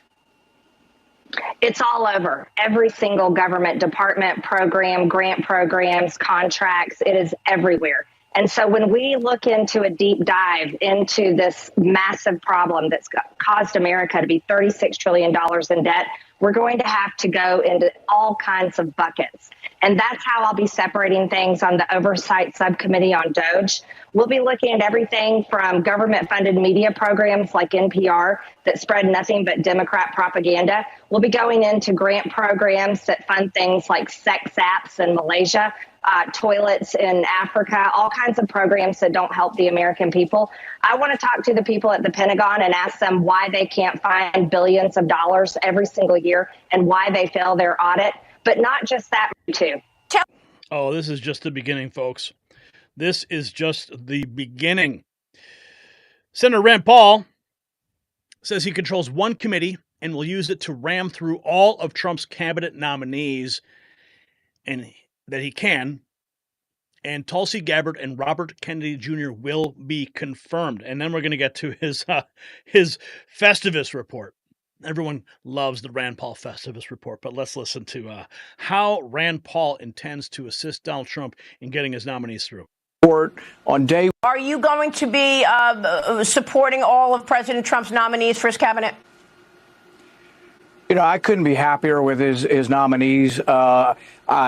I couldn't have picked better. I mean, some of them are people exactly I would have picked. Marty McCary at FDA, Jay Bhattacharya at NIH, Bobby Kennedy, Kash Patel, Tulsi Gabbard. I mean, just the list goes on and on. Pete Hegseth, good people. And yes, the vast majority I will support. On day one, we'll try to get Kristi Noem through Department of Homeland Security. Russ Vogt for OMB. We're going to work hard to get, I think in the first week, you'll have a half a dozen of them approved in the first week. I will control one committee, and that committee I pledge to get them through as quickly as possible. All right. We'll be watching your work, Senator. Yes, we will be watching your work, Senator. Okay, you guys ready for Rand Paul's Festivus report? Rand Paul previews his Festivus report on wasteful government spending, blasting $760 million NIH funds on DEI and $600,000 to study microaggressions among obese Latinx. With Elon Musk's D.O.G.E initiative spotlighting waste, the push to slash spending gains momentum. And as you know, who's Rand Paul's father? Come on, let me hear you. Ron Paul, of course, Ron Paul. Ron Paul is what? He is working with Elon and Vivek and Donald Trump in the D.O.G.E. And we got Rand in the Senate also putting this beautiful list together. I mean, disgusting list. Let's watch. Race, that's crazy. And to that end, that is why you had lots of drama over the week, this past week, with critics circling the wagon around Mike Johnson. You just said he doesn't have a spine, and you tweeted out this week. The Speaker of the House need not be a member of Congress. Nothing would disrupt the swamp more than electing Elon Musk. Think about it. You write, nothing's impossible, not to mention the joy at seeing the collective establishment, a.k.a. the Uniparty, lose their ever-loving minds. Were you serious about this, considering Elon Musk for Speaker? You know, it might have been a little tongue-in-cheek. I think Elon's got some important stuff to do, building rockets and making Teslas. But I do appreciate his input, and he has changed the debate. He's drawing attention to the things I've been talking about for a decade, the waste. Tomorrow we'll be celebrating Festivus, you know, the made-up Seinfeld holiday. But in that, we will be talking about a lot of the waste we've talked. I mean, ridiculous, crazy things. For example, $760 million spent at the NIH on diversity, equity, inclusion. I thought they were studying science over there. Nope, it's about race. That's crazy. $600,000 to discuss why there are microaggressions among obese Latinx. What does that even mean? Even Latin American people think Latinx is a stupid term. These are people who can't figure out their gender, Latinx, who are fat, who are having microaggressions against each other. This is the insanity. This is why we can't rest until we cut spending, and we can't just raise the debt ceiling without actually cutting spending. Yeah, I look forward to your list tomorrow on this Festivus holiday, the made-up holiday, where you're going to come up with all of that. That's incredible. That list that you just gave us right there. So it is all happening. Here is Pete Hegseth. You know, he has been appointed to Secretary of Defense. Let's listen to what he had to say. Just as the left is trying to turn this into a trial in the media, a show trial, and we're not going to let that happen. I'm going to walk into the door of every one of these senators with just as an open book, willing to answer their questions because they deserve answers. And that will be, I've heard great things about all of these senators and the questions they want to ask. And we look forward to earning these votes. That's what it's about. Ultimately, earning the votes through the committee and through the entire U.S. Senate. And hopefully I'll have the honor of being able to stand up for our warfighters. That's what this is all about. It's all about the men and women who put the uniform on for us. They want someone who's kicked down doors, had their back in the past in that top spot. The media mob doing what they predictably do. You had a consensual relationship. It was investigated. You were fully exonerated. And correct me if I'm wrong here, wasn't there videotape evidence that was largely responsible for exonerating you? I mean, in addition to personal witnesses and all of that, it was fully investigated at the time years ago, and I was completely cleared. And that's why, Sean, you know what I look forward to? I look forward to the FBI background check. I look forward to the actual under oath conversations with senators as we go through the process, because, again, this is what the left does, Sean. It's the anatomy of a smear. They take something and then they add anonymous sources and contortions and flat out lies, and then they try to try you in the media before you can even get into the doors with senators. And this is where I give so much credit to President Trump. He's got a backbone of steel. He never backs down. He called me and said, Pete, you keep fighting. And when he picked me, he said, Pete, it's because I know you can do this. You're going to have to be tough as hell. Stare these folks down and stand up for the change that needs to come to the Defense Department for our men and women in uniform. So if he can do what he's done, Sean, then I can stick up to this lying press and fight on for the American people and our warfighters. Let's go. Let's go. Here is Senator Fetterman. Do you guys hear about this? I mean, Fetterman is just like shocking me all around with the comments that he's making these days. Let's listen. But we had... You met with Kash Patel, I believe, right? Yesterday, well, yes. He's talked about going after Trump's enemies. Yeah, and we've had conversations, but we had, all of these interviews were all off the record, and those things. So I'm not going to go into detail, but he absolutely that's never going to happen. Like he was very. He's not going to use the FBI to go after Trump's enemies. No, that's not it. Or did you believe him? Taken. I mean, he's written a lot. That's what he claims. Yeah. And I found out, his family's origin story and immigration, and we talked about that, and my family immigration and things. And so I learned things about him. I never knew that he was a public defender. You met with Kash Patel, I believe, right? And then, okay, so it's not just that. Okay, check this out. Listen to what Fetterman said. I mean, this blew my mind. I mean, this is a new narrative that I think a lot of people on the left are going to start paying attention to. Just listen. He has the potential to be a successful and a good president. I hope, because I'm not rooting against him. If you're rooting against the president, you are rooting against the nation. And I'm not ever going to be where I want a president to fail. So country first. I know it's become maybe like a cliche, but it happens to be true. Do you think? Wow, think about that. Think about what he just said. It's a big freaking deal. And that's a narrative. People are like, listen, don't root against the president. It's stupid. So anyway, what else have we got here? Make sure I've got covered all the pieces here. I think what the big thing here, the big takeaway right now, is keeping a close eye on what's happening in Florida. Because with Rubio now going to Secretary of State, you've got that spot, that Senate spot. I mean, that is an amazing position to hold. And Ron DeSantis has it in his power to appoint that next senator. And if he pulls Byron Daniels out, then we have Jack Lombardi ready to step in. And that's the man that we need to see taking that congressional seat. So what you're witnessing isn't just a political reshuffling. It's a complete revolution in American governance.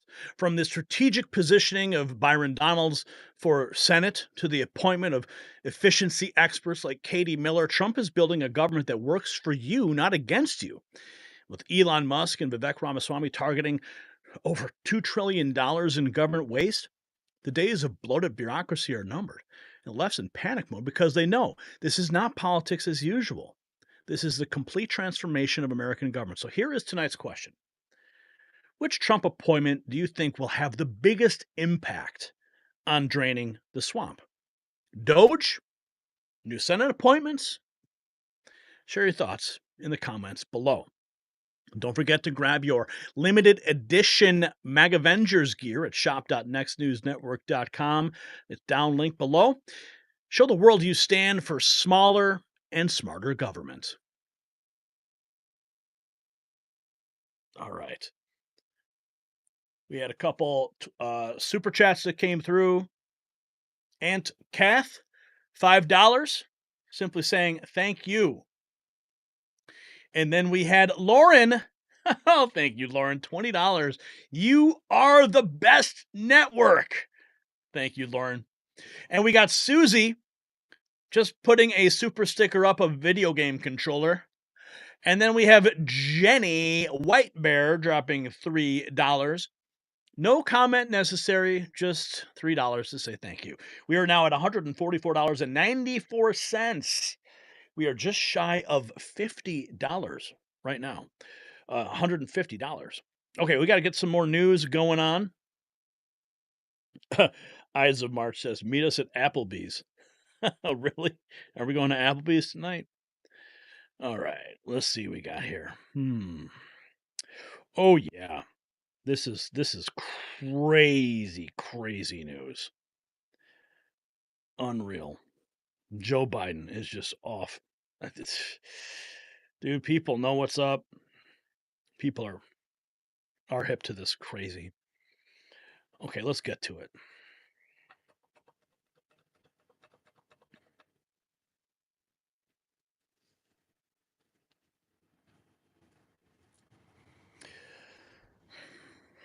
Ladies and gentlemen, what you're about to hear will make your blood boil. Just days before Christmas, while Americans prepare to celebrate with their families, Joe Biden has unleashed the most shocking pardon spree in modern history. Child killers, mass murderers, all getting a gift from Biden. But that's not all. Tonight we're exposing how Liz Cheney, exposed by the J6 interim report, might be next in line for Biden's pardon parade. The revelations in this congressional report are so damning, so explosive, the mainstream media won't even touch them. And with Biden's shocking pardons raising America's collective blood pressure, it's crucial to protect your health.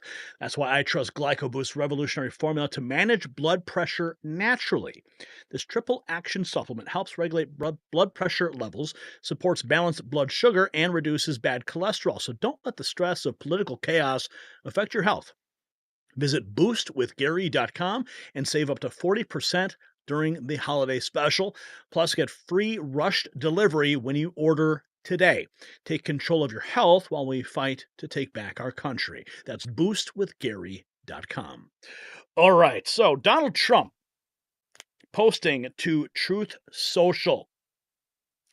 Liz Cheney has been exposed in the interim report by Congress of the J6 Unselect Committee as having done egregious, unthinkable acts of crime. This is Donald Trump posting this. At the same time, however, she helped the Democrats lose the election by giving her support. She is so unpopular and disgusting. A real loser. Donald Trump. Not holding back on exposing Liz Cheney. The latest posting of what Trump thinks of Liz Cheney. Do you think that Biden needs to give her a preemptive presidential pardon? Well, you know she's on the list, right? John Gentile.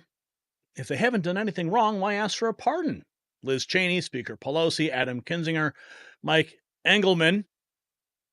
Members of the J6 Select Committee are now asking for pardons. Who agrees? No pardons, but instead they should be investigated and prosecuted for crimes found and then sent to prison, including Nancy Pelosi, zero immunity. Mike Engelman. Wow. And then we have this. Liz Cheney lost her immunity this week. She's the most exposed and likely the first indicted. Destruction of evidence and witness tampering gives her prison time.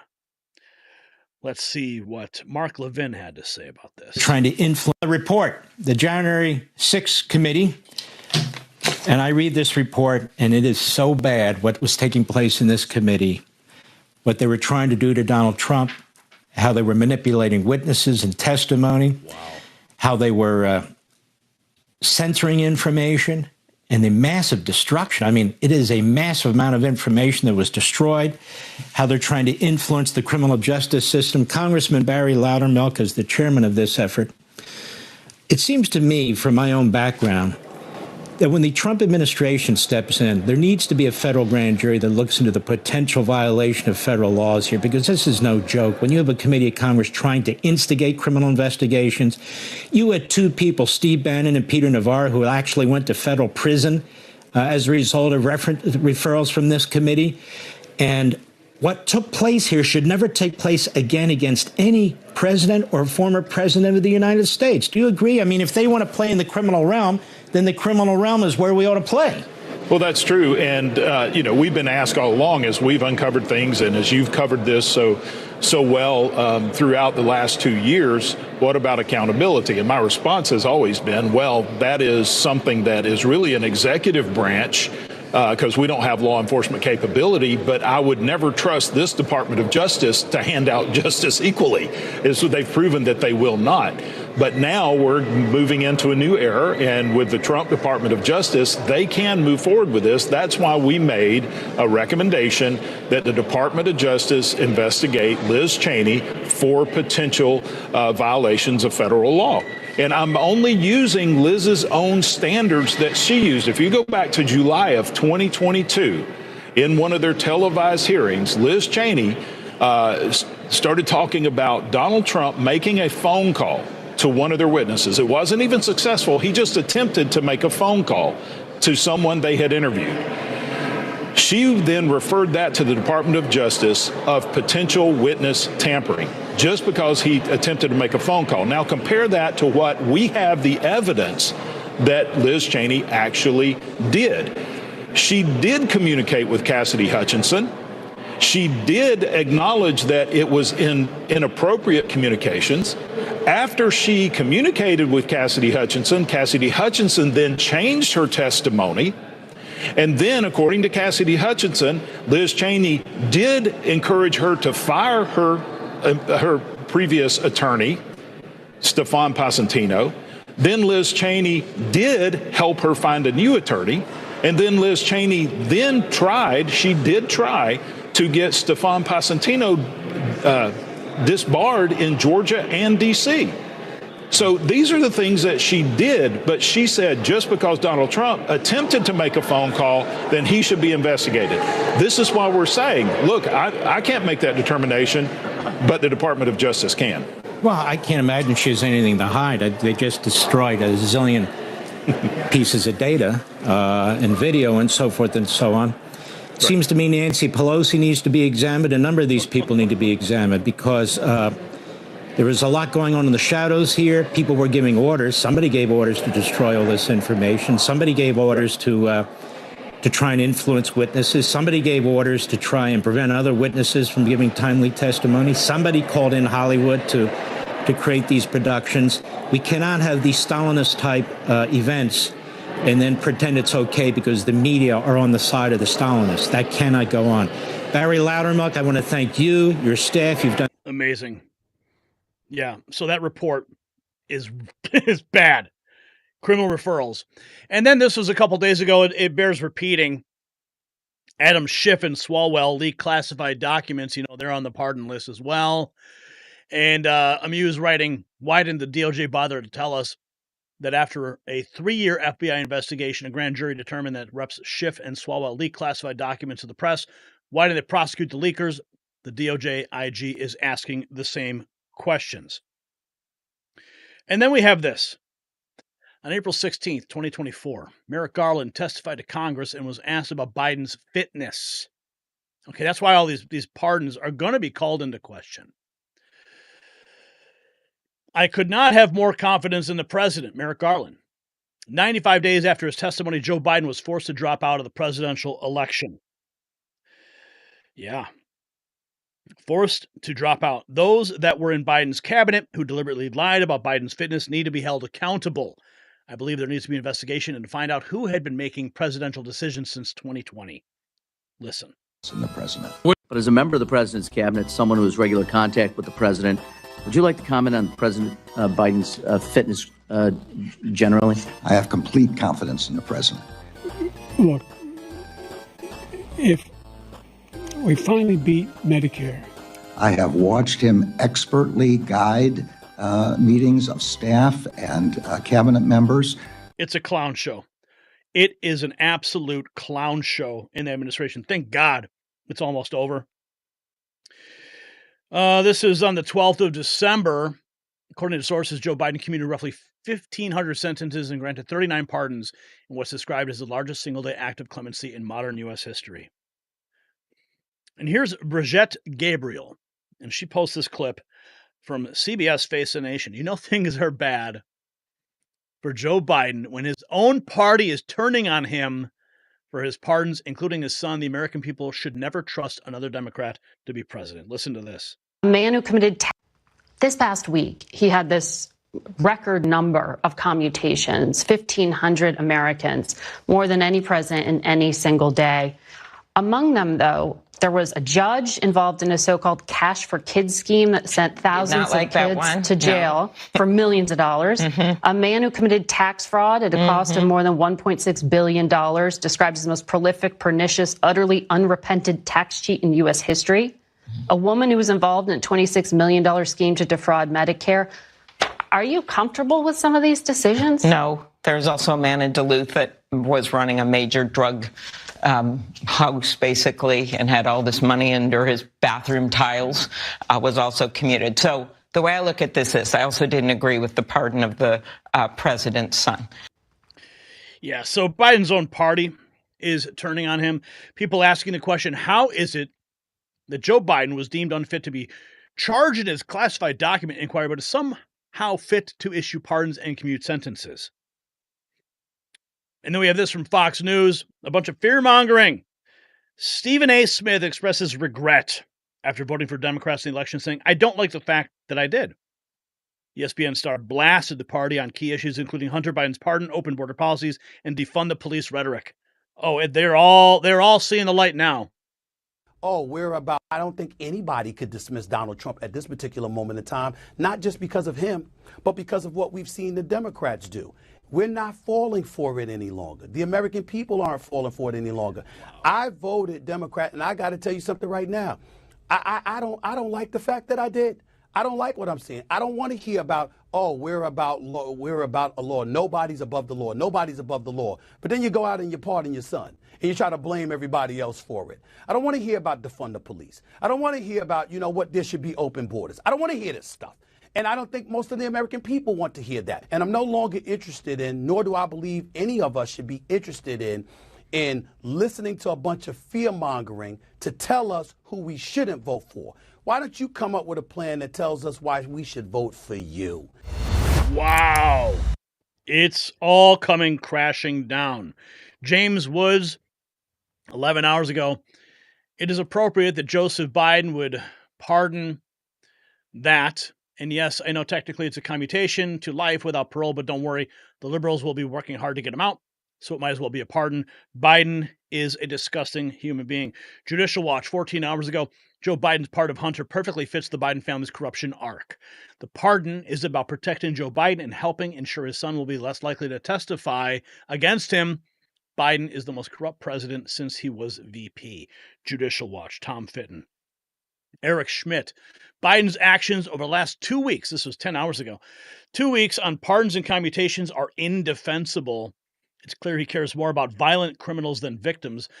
12-year-old Lexis Roberts witnessed her mother's execution at the hands of Thomas Sanders before he did. Oh, my goodness.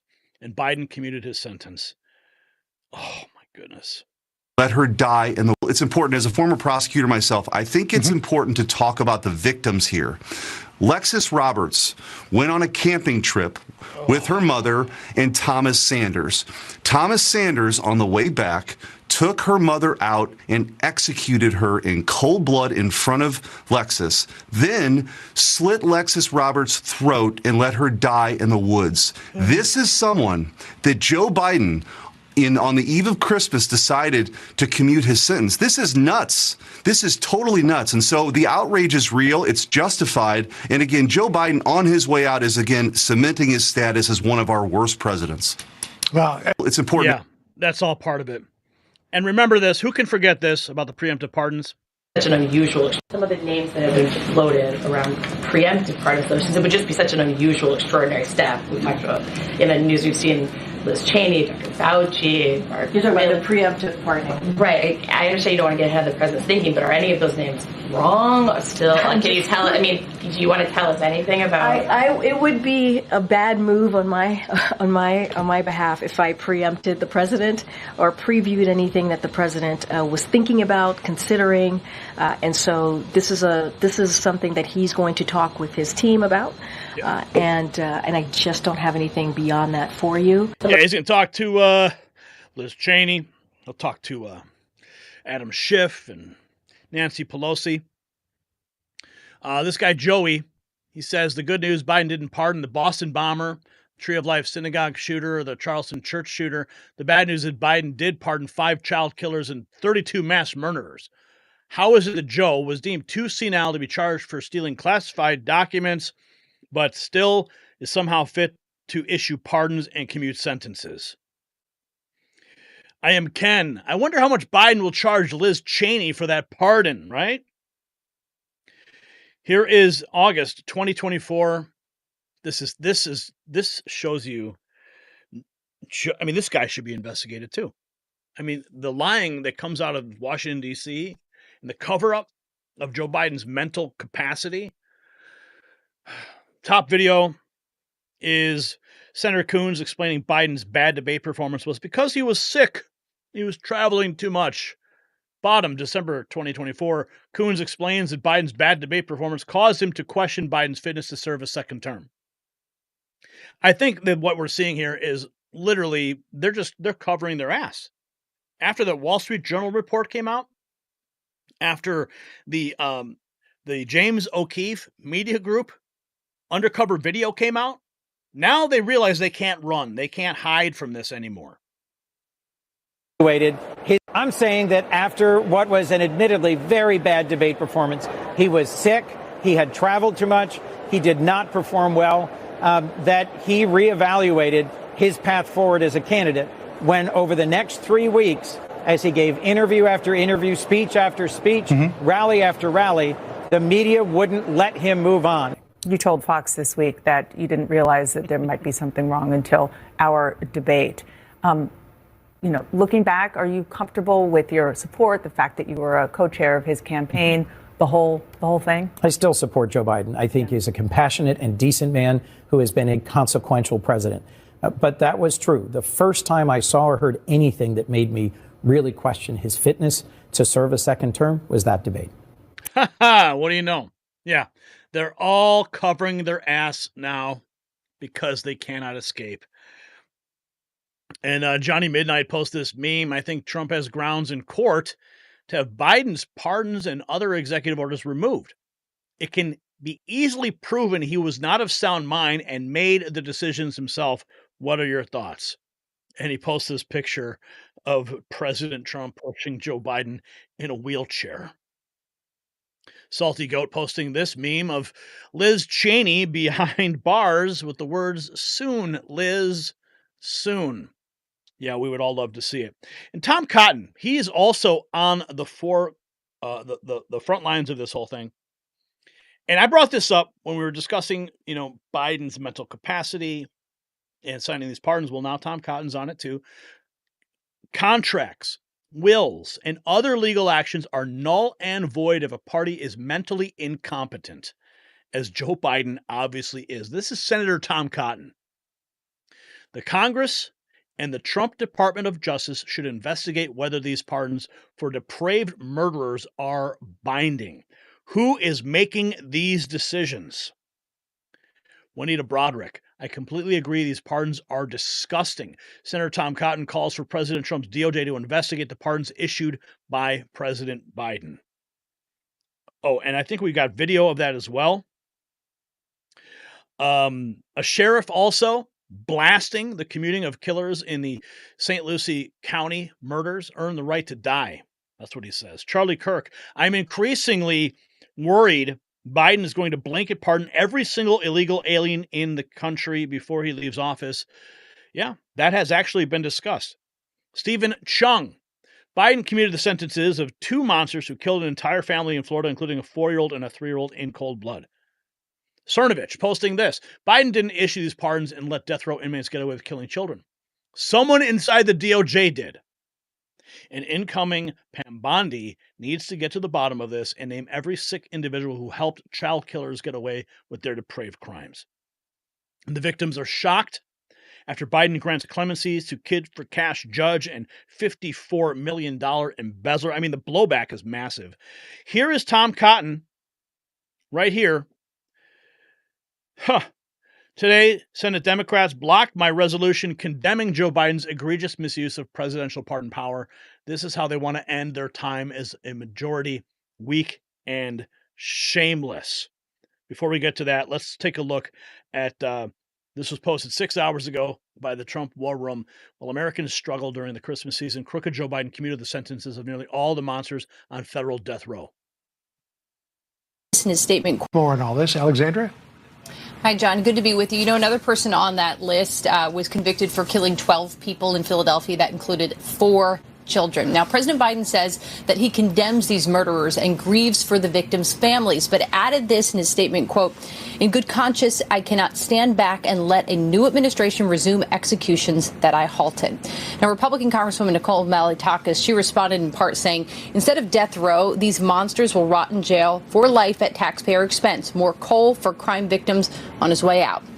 Now, exempt from these downgraded sentences were those who committed acts of terrorism or mass murders fueled by hate. That is Boston Marathon bomber Zohar Tsarnaev, Charleston church shooter Dylan Roof, and Pittsburgh synagogue shooter Robert Bauer. So those are exempt from the list. But the names included in the president's first round of mass clemency, remember that 1,500 more than so, prompted several Democrats even to sound off. I have no doubt there were some righteous pardons in this group. Okay, let's say that. I believe that there were. But there were a number that I think make no sense at all. So there was bipartisan pushback on that. For example, Kids for Cash scandal judge Michael Conahan, who's convicted of receiving kickbacks for sending children to for-profit detention centers. One mother whose son died by suicide after being locked up for months for being at an underage drinking party told Fox that she was shocked and hurt that the judge's sentence was commuted. Joe Biden came here and campaigned multiple times that he was, Joe Scranton. He was one of us. He knew of our struggles and he cared about our community and our kids and our families. And that is just absolutely not true. He is not one of us. And this just in from the Trump team responding to the death penalty pardons, telling Fox News, we're summarizing here, that this was an abhorrent decision by President Biden. They continue on that the rule of law will soon return here to the White House. John. Amen. I hope so. Bill Ackman, How can a president with cognitive issues be allowed to abuse the pardon power? This is the danger of not using the 25th Amendment. Who and why is choosing these candidates to pardon? It can't be Biden. The public has the right to know the logic for these pardons. And he quote tweeted the New York Post. Biden granting clemency to the Maryland black widow alleged to have murdered 3 lovers for insurance money. Yeah, that was 10 hours ago, posted by Jack Posobiec. Now let's take a listen to what Tom Cotton had to say. Action, Joe Biden didn't just... Senator from Arkansas. Last week, Joe Biden commuted the sentences of nearly 1,500 convicted criminals, including drug dealers, fraudsters, and corrupt public officials. These are not sympathetic figures. These are individuals who stole from the poor and poisoned the sick. They tore families apart and menaced communities. They were sent to jail. They belong in jail. With this action, Joe Biden didn't just reward 1,500 criminals, he robbed hundreds of thousands of victims of the closure and justice they deserve. The cruelty of these commutations is only matched by the shameless incompetence of the administration that issued them. This administration admitted that Joe Biden didn't individually review these cases, or for that matter, anyone else individually reviewed the cases. Yet he nullified the verdict of thousands of jurors and judges anyway. He also disrespected the countless man-hours that federal law enforcement and prosecutors dedicated to solving these cases. The whole purpose of the presidential pardon power is to correct individual and limited failures of the criminal justice system. It's in the nature of the power in government itself. We are a legislature. We make generally applicable, prospective laws for everyone. Can those laws, in certain cases, yield unjust outcomes? Yes, of course. That is the nature of the legislative power. The reason an executive has the pardon power is to mitigate that injustice in specific, particular cases. It's not to make generally applicable pardons in a broad set of parameters, as White House officials have caused it. Certainly not to blindly free hundreds of duly convicted criminals. These blanket commutations demonstrate a gross contempt for our legal system and its traditions.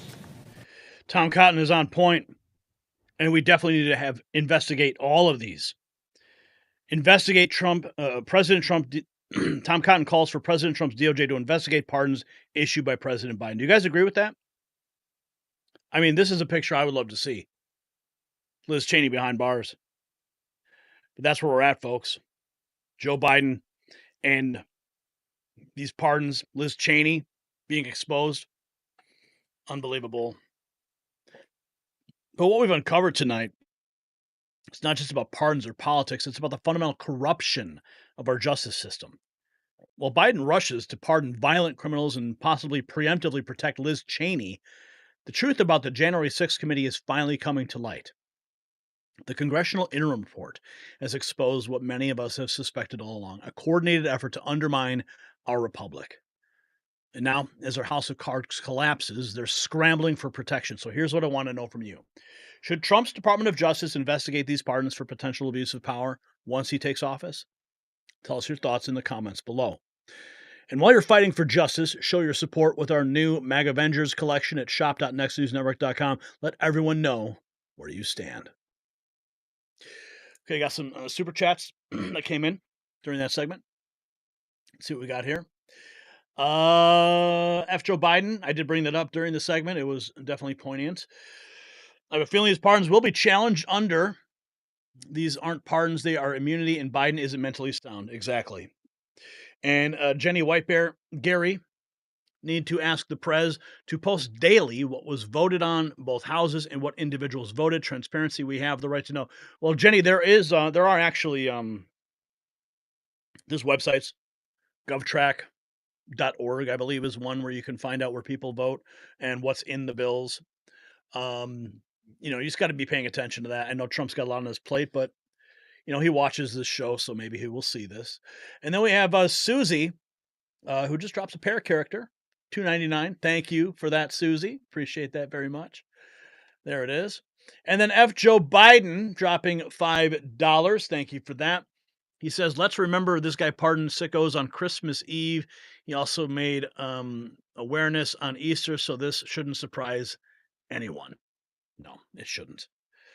Oh, and now you guys want to know what's going on with the drones. Yeah, it's been kind of strange, right? Well, we got some updates on that for you. Let's get at it.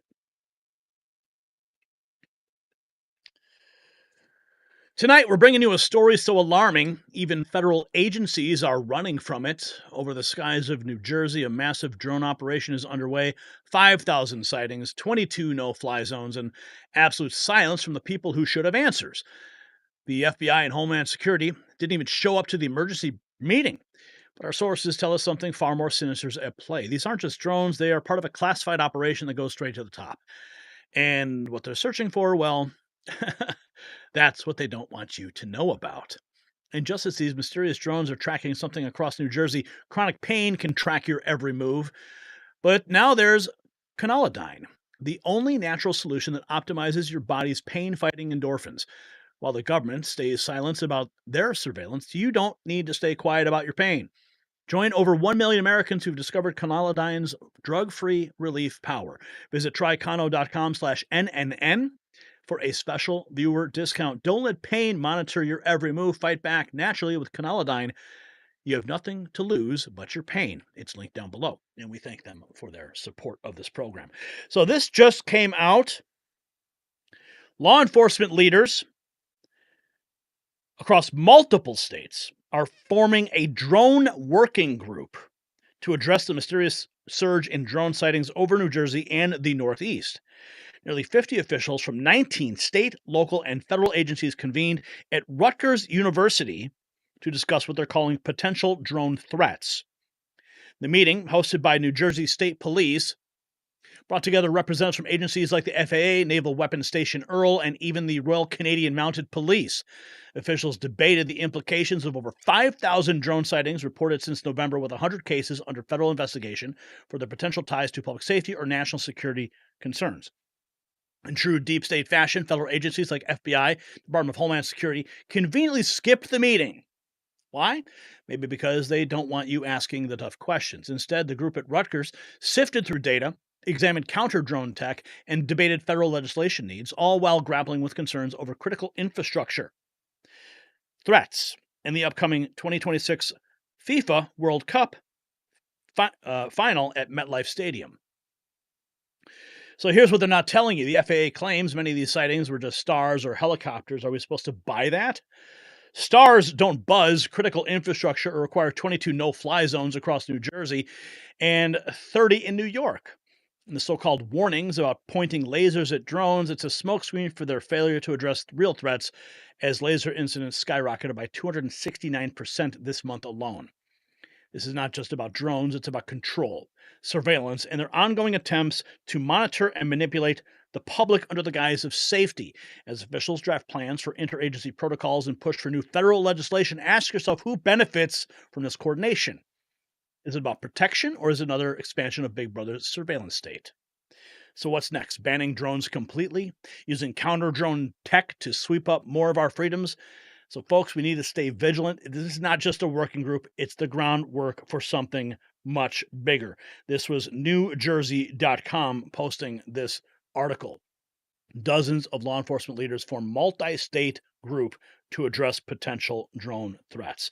And as you guys know, back in December 14th, we broke this story. It went mega viral across the web that we received intel from a verified high-level source that these mysterious drones are actually our drones, tracking gamma rays linked to possible WMDs in a massive counter-terror campaign.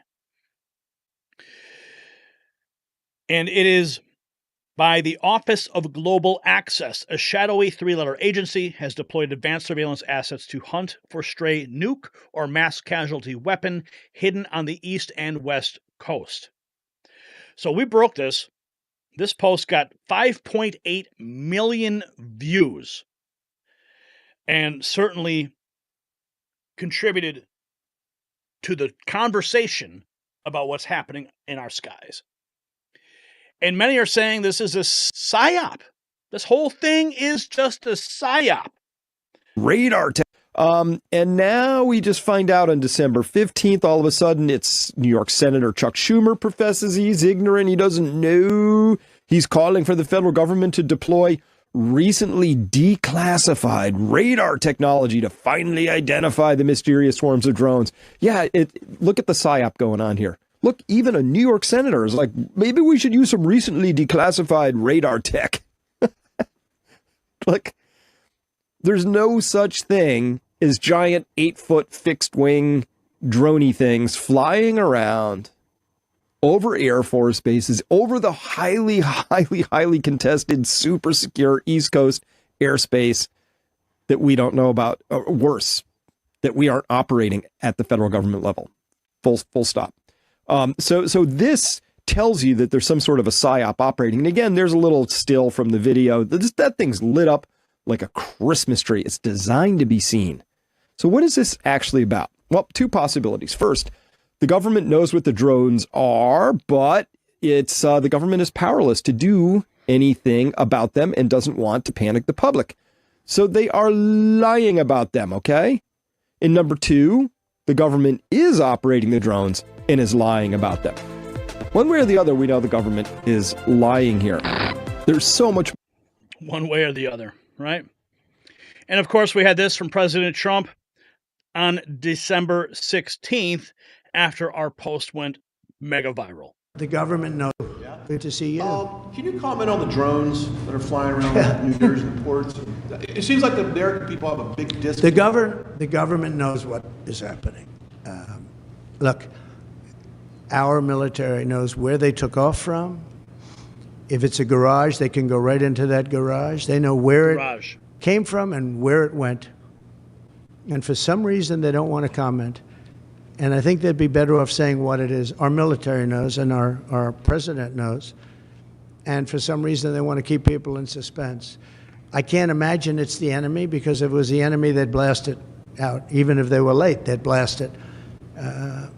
Something strange is going on. For some reason, they don't want to tell the people. And they should, because the people are really, I mean, they happen to be over Bedminster. Will you Want to shoot know them the down? truth. They're very close to Bedminster. I think maybe I won't spend the weekend in Bedminster. I've decided to cancel my trip. Have you received an intelligence briefing on the drones? I don't want to comment on that. Have you been getting I won't comment on the intelligence briefing, but maybe if they're in a garage, right? Here is Josh Hawley on that. No, if our government...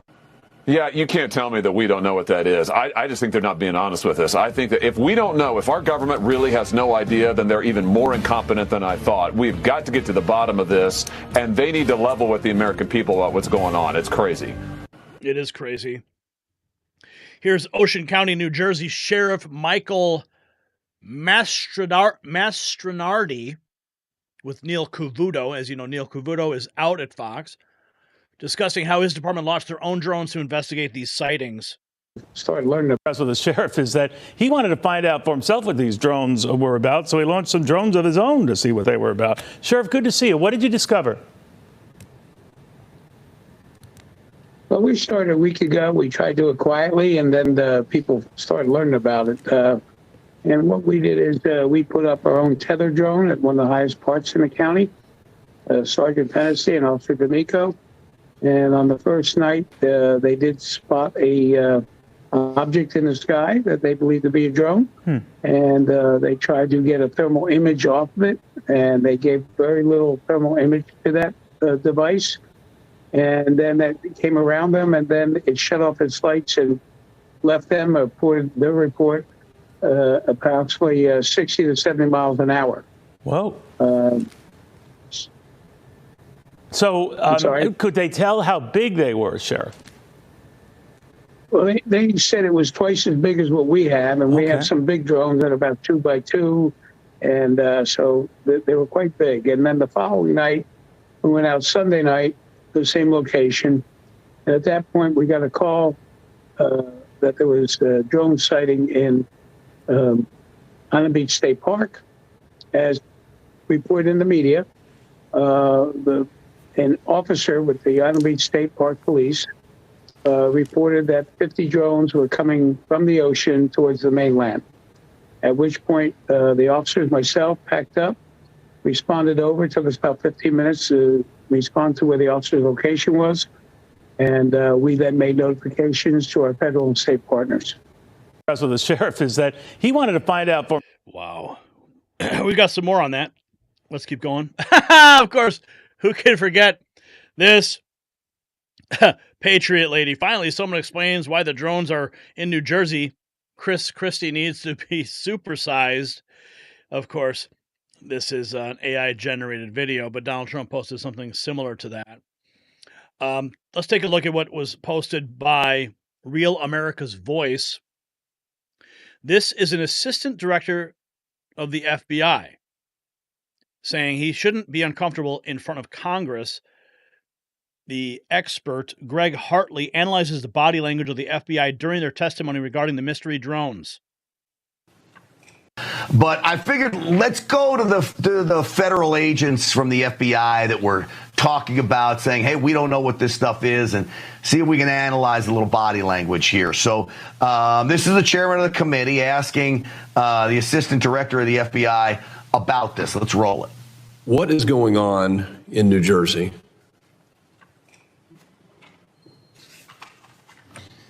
So, sir, the FBI and our Newark field office, along with the state and local partners there, the Bureau is actively investigating the situation you mentioned.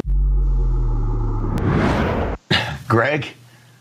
Yeah, so really interesting for me. This is an assistant director of the FBI. Should not be really uncomfortable in front of Congress. Probably a thing that they should be accustomed to. But his discomfort is absolutely clear. Look at his fingers are curled in the beginning, and he's adapting with that microphone. Watch his hand jiggle a little when he reaches for that microphone. He's adapting by releasing nervous energy by playing with the microphone, and he's not making eye contact. All that is a sign he's uncomfortable. And he answers the question asked, not the intended question. He said, what's going on in New Jersey? He really wanted to know what's going on with these UFO or drones. He didn't want to know, what are you doing about it?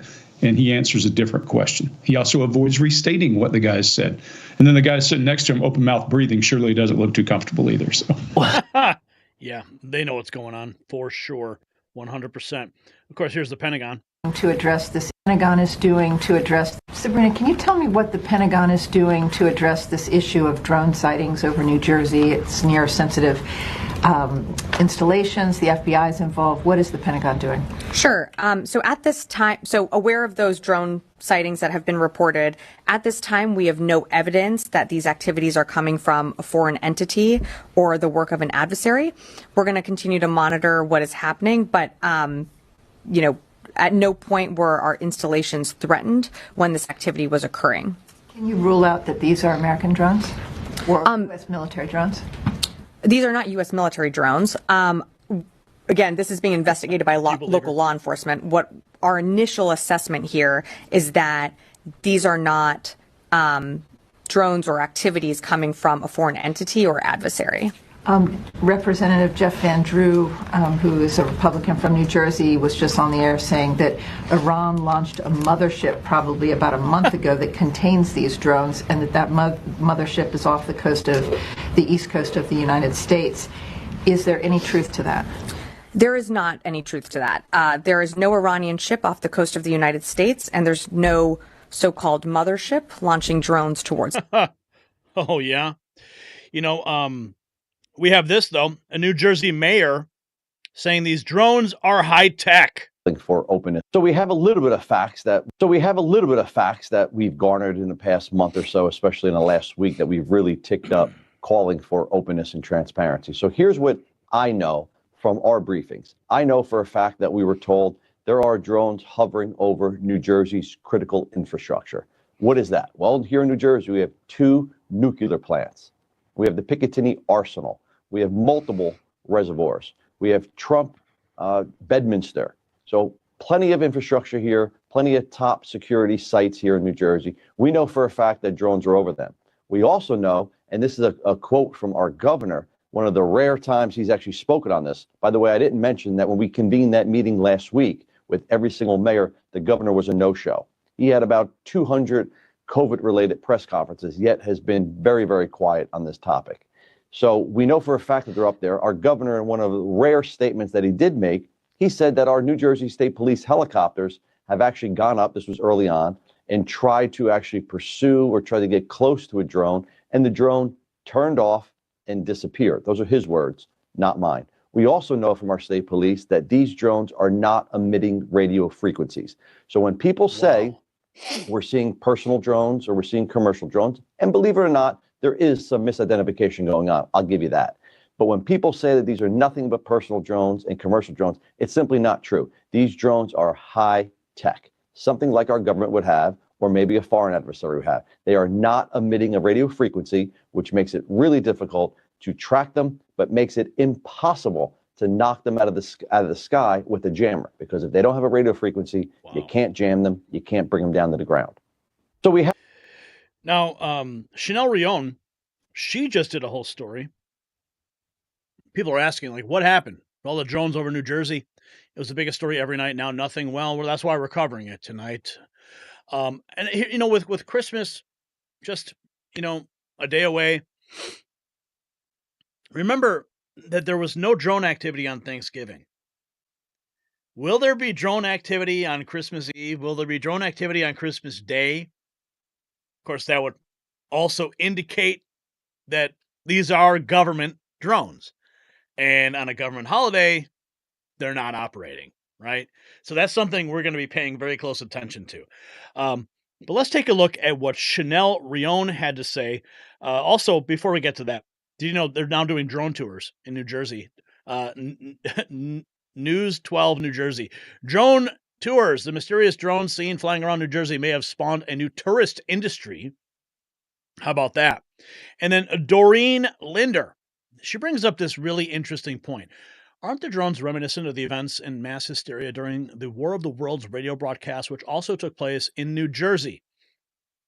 Was H.G. Wells predicting what was going on today? The 1938 radio broadcast was not real. Today, people are seeing these drones with their own eyes. Let's take a listen now how Chanel Rion broke this down.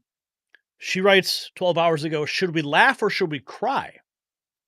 The Biden White House has no cover story on these drones. Let's listen to Chanel's report. Orson Welles, they say the foundation of a good relationship is good communication. And when it breaks down, well, so does everything else. And that's what happened the past few weeks between the American people and the federal government. Total breakdown as America is driven into a state of panic worthy of Orson Welles himself.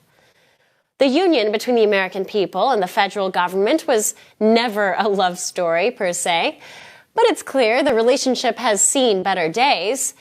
There seems to be a complete breakdown in communications, in particular around mysterious drones flying over New Jersey and now the eastern seaboard.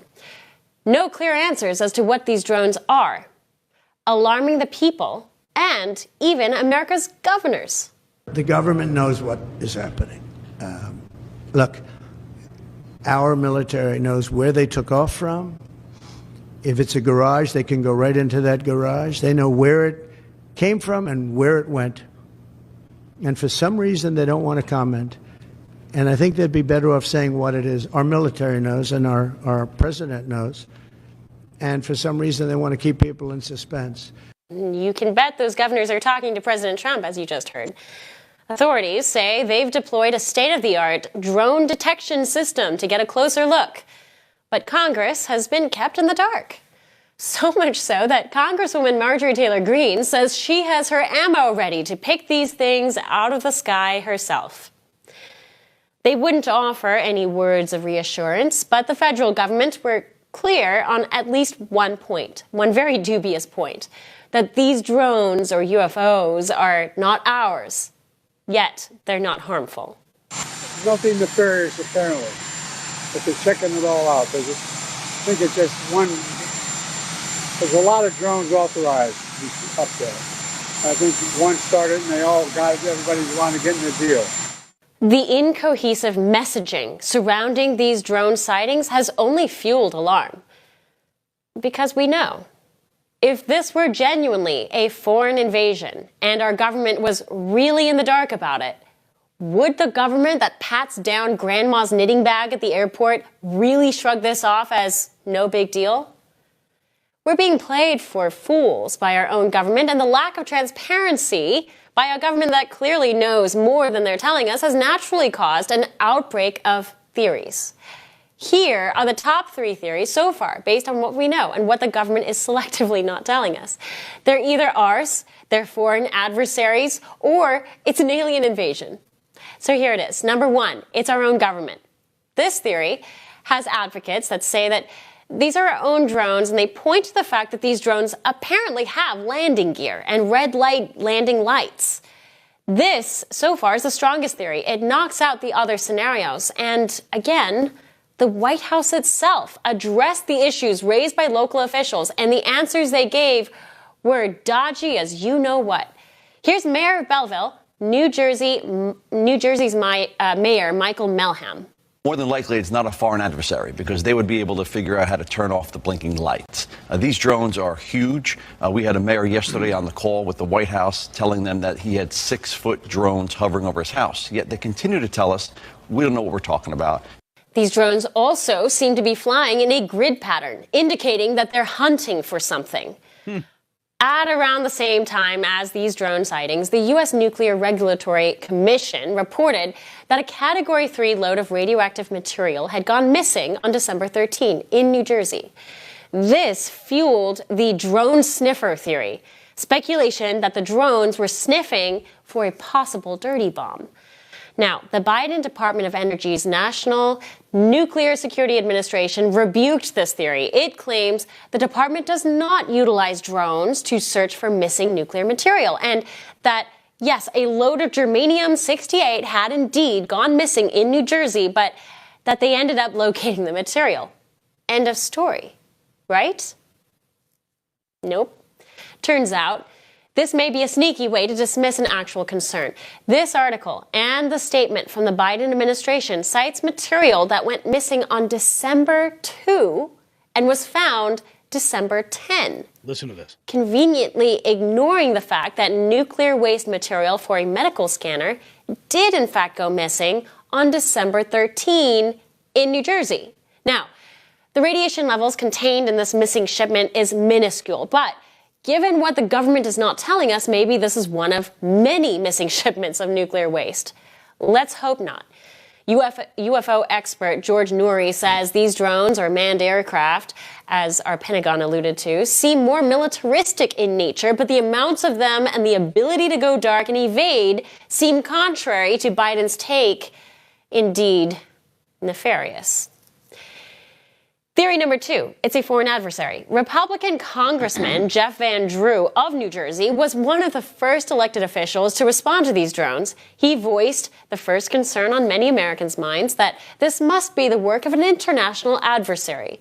Congressman Van Drew claimed to have intelligence that Iran parked a mothership off the East Coast and sent drones to spy on us. After all, this administration let Chinese spy balloons slide. Why not Iranian drones the size of cars? Pentagon, of course, was quick to dismiss that these came from any foreign enemy. However, the intel was never brought up again. There's a lot of conspiracy theories out there right now. Let's put that one with the Iranians off to the side. And finally, theory number 3, it's aliens. My concern is if it's not craft from outer space, because I think that has to be on the table. That has to be an option. Now, this approach, or this theory, has an interesting basis, if only based off of some unverified footage showing these things moving and operating in ways that go beyond current known drone capabilities. Operating, for instance, for 4 to 5 hour stretches of time, or speeding up and disappearing in ways that are unusual for drones. Just this year, Congress, our own military, some experts addressed the very real rash of UFOs, or UAPs, as of late, all citing activity from objects that seem more advanced than anything even the most powerful country and most powerful militaries on Earth have. If aliens were to arrive one day, would you be surprised that our government wouldn't tell us until it's too late? Joining us now for a reaction is the mayor you heard from earlier, the mayor of Belleville, New Jersey, Michael Melham. Mayor, welcome to the program. Thank you for having me. Now, I laid out three theories. I played a soundbite from you earlier this week. At this point, given what you know, what you have seen, and how you've seen our government react to this story, which camp do you feel like you fall on at this point in your belief about what these are? I mean, let's just quickly discount the little green men, or as I've been corrected on social media, as a matter of fact, that they might not be green men, they may be gray men, but let's just discount that one for a second. I'm more of the opinion that these are definitely our federal government assets. We're probably looking at some new tech here, potentially even new tech that members of Congress aren't even aware of, because you know, we were told some facts. I've had briefing after briefing, and we're told by our New Jersey State Police that these things are not emitting a radio frequency, which tells you, forget about them being, you know, a personal drone or a commercial drone, because they have to emit a radio frequency. These are not, which is why we can't track them well, which is also why we can't jam them and bring them out of the sky. So more than likely, foreign adversary, which I doubt because they have blinking lights, as we've discussed. I'm certain that a foreign adversary would figure out how to unscrew the lights. So therefore, it's got to be our government. Right. Well, okay, so you've had conversations or you've been on calls with the White House, and you've shared that the White House has been very Chanel Rion, you know, she lays it out there. This is what we've been covering for weeks and weeks now. And, according to our own source, that's exactly what's going on.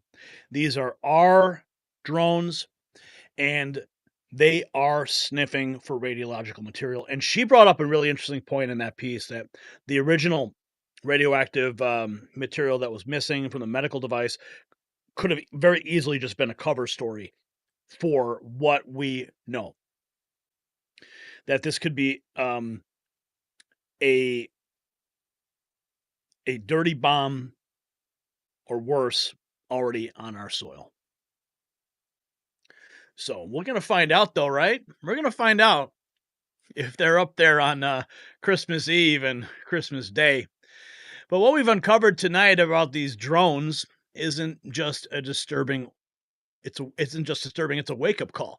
While officials claim they're stars or helicopters, our high-level sources tell us this is a massive counter-terror operation searching for something that could change everything.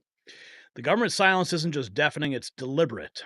And with the World Cup coming to MetLife Stadium, President Trump's inauguration around the corner, the stakes couldn't be higher. So here's what I need to know from you tonight. Do you believe these drones are part of a legitimate security operation, or is this just another example of government overreach and surveillance? Share your theories in the comments below. And don't forget to grab our exclusive Mag Avengers gear at shop.nextnewsnetwork.com, because sometimes looking up isn't paranoia, it's patriotism. All right. Alice Cersei dropping $20 in the super chat. Thank you so much for that. We are now at $182.92. Are we going to hit 200 tonight? Am I going to be able to go and get Angie a nice Christmas gift? Tell her we got $200 from the super chat. We're almost there. $182.92. Thank you, Alice, for that. And Cheryl's, she just drops 5 and says, "You are the best." And that was over on Rumble. So thank you, Cheryl's. Okay, we got some more news to get to in our Raw feed live tonight. Thanks, everyone, for joining us on Christmas Eve. All right, let's go.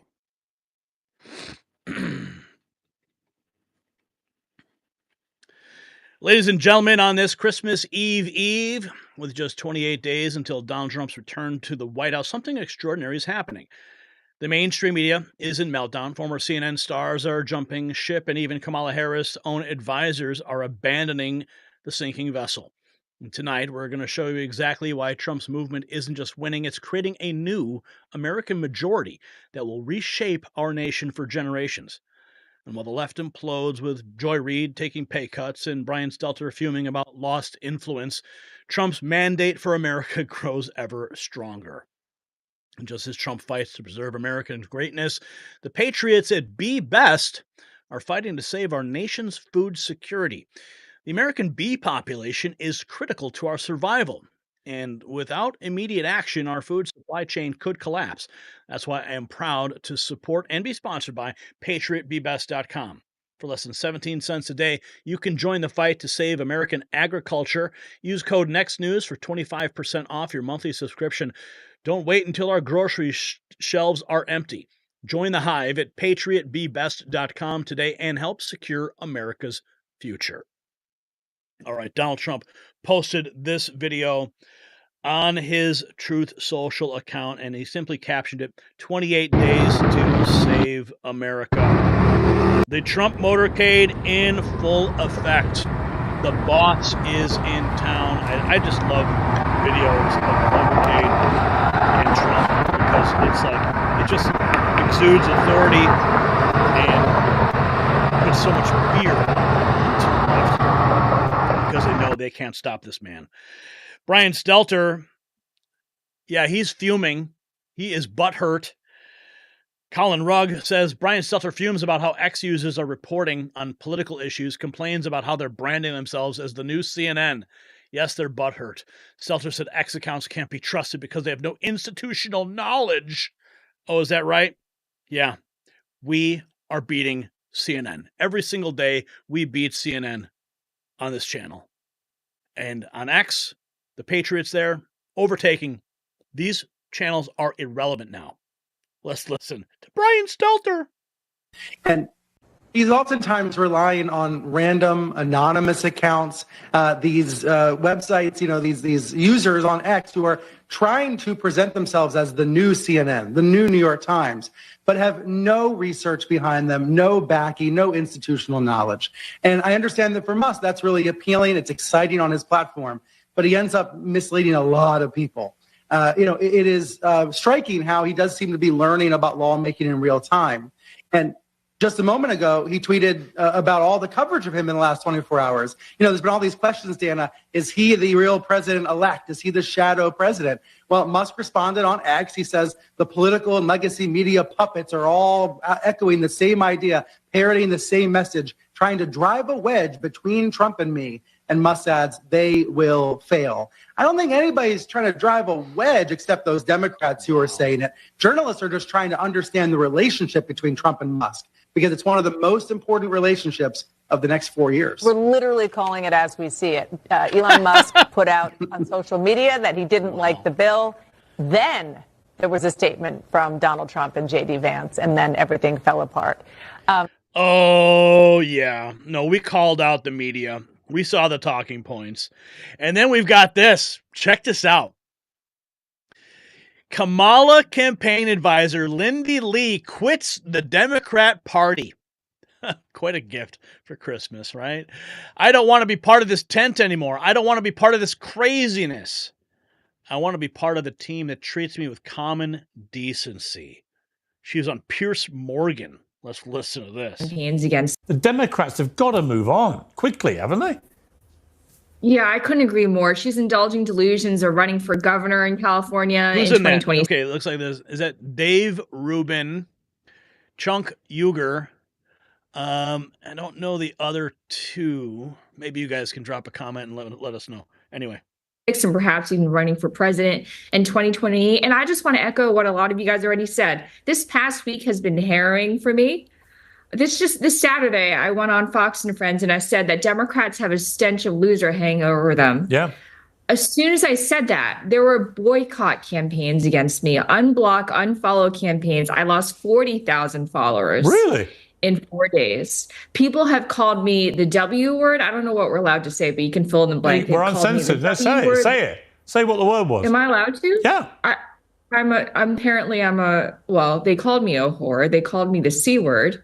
They asked for me to be deported. And you can just search for my name in those terms on X and you'll see a bunch of them. So, all these so-called Democrats, the party of inclusion, the party of diversity, masks off.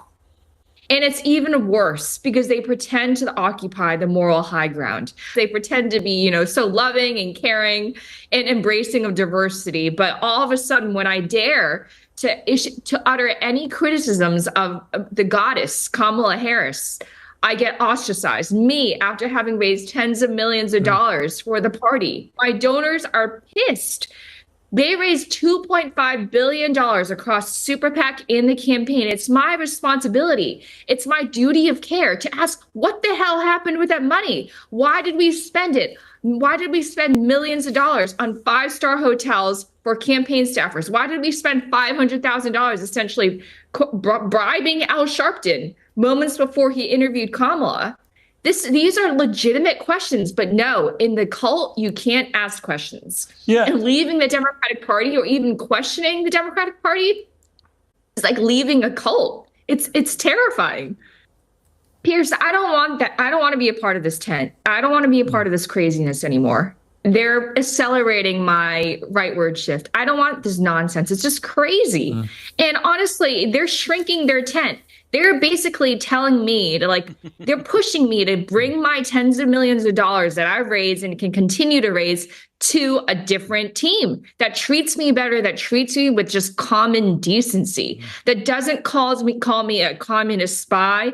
By the way, the communist regime in China killed my great grandfather. They don't know my family's history. This is the first time I'm really saying it on air. Wow. They are calling me a spy for the regime that killed my great grandfather.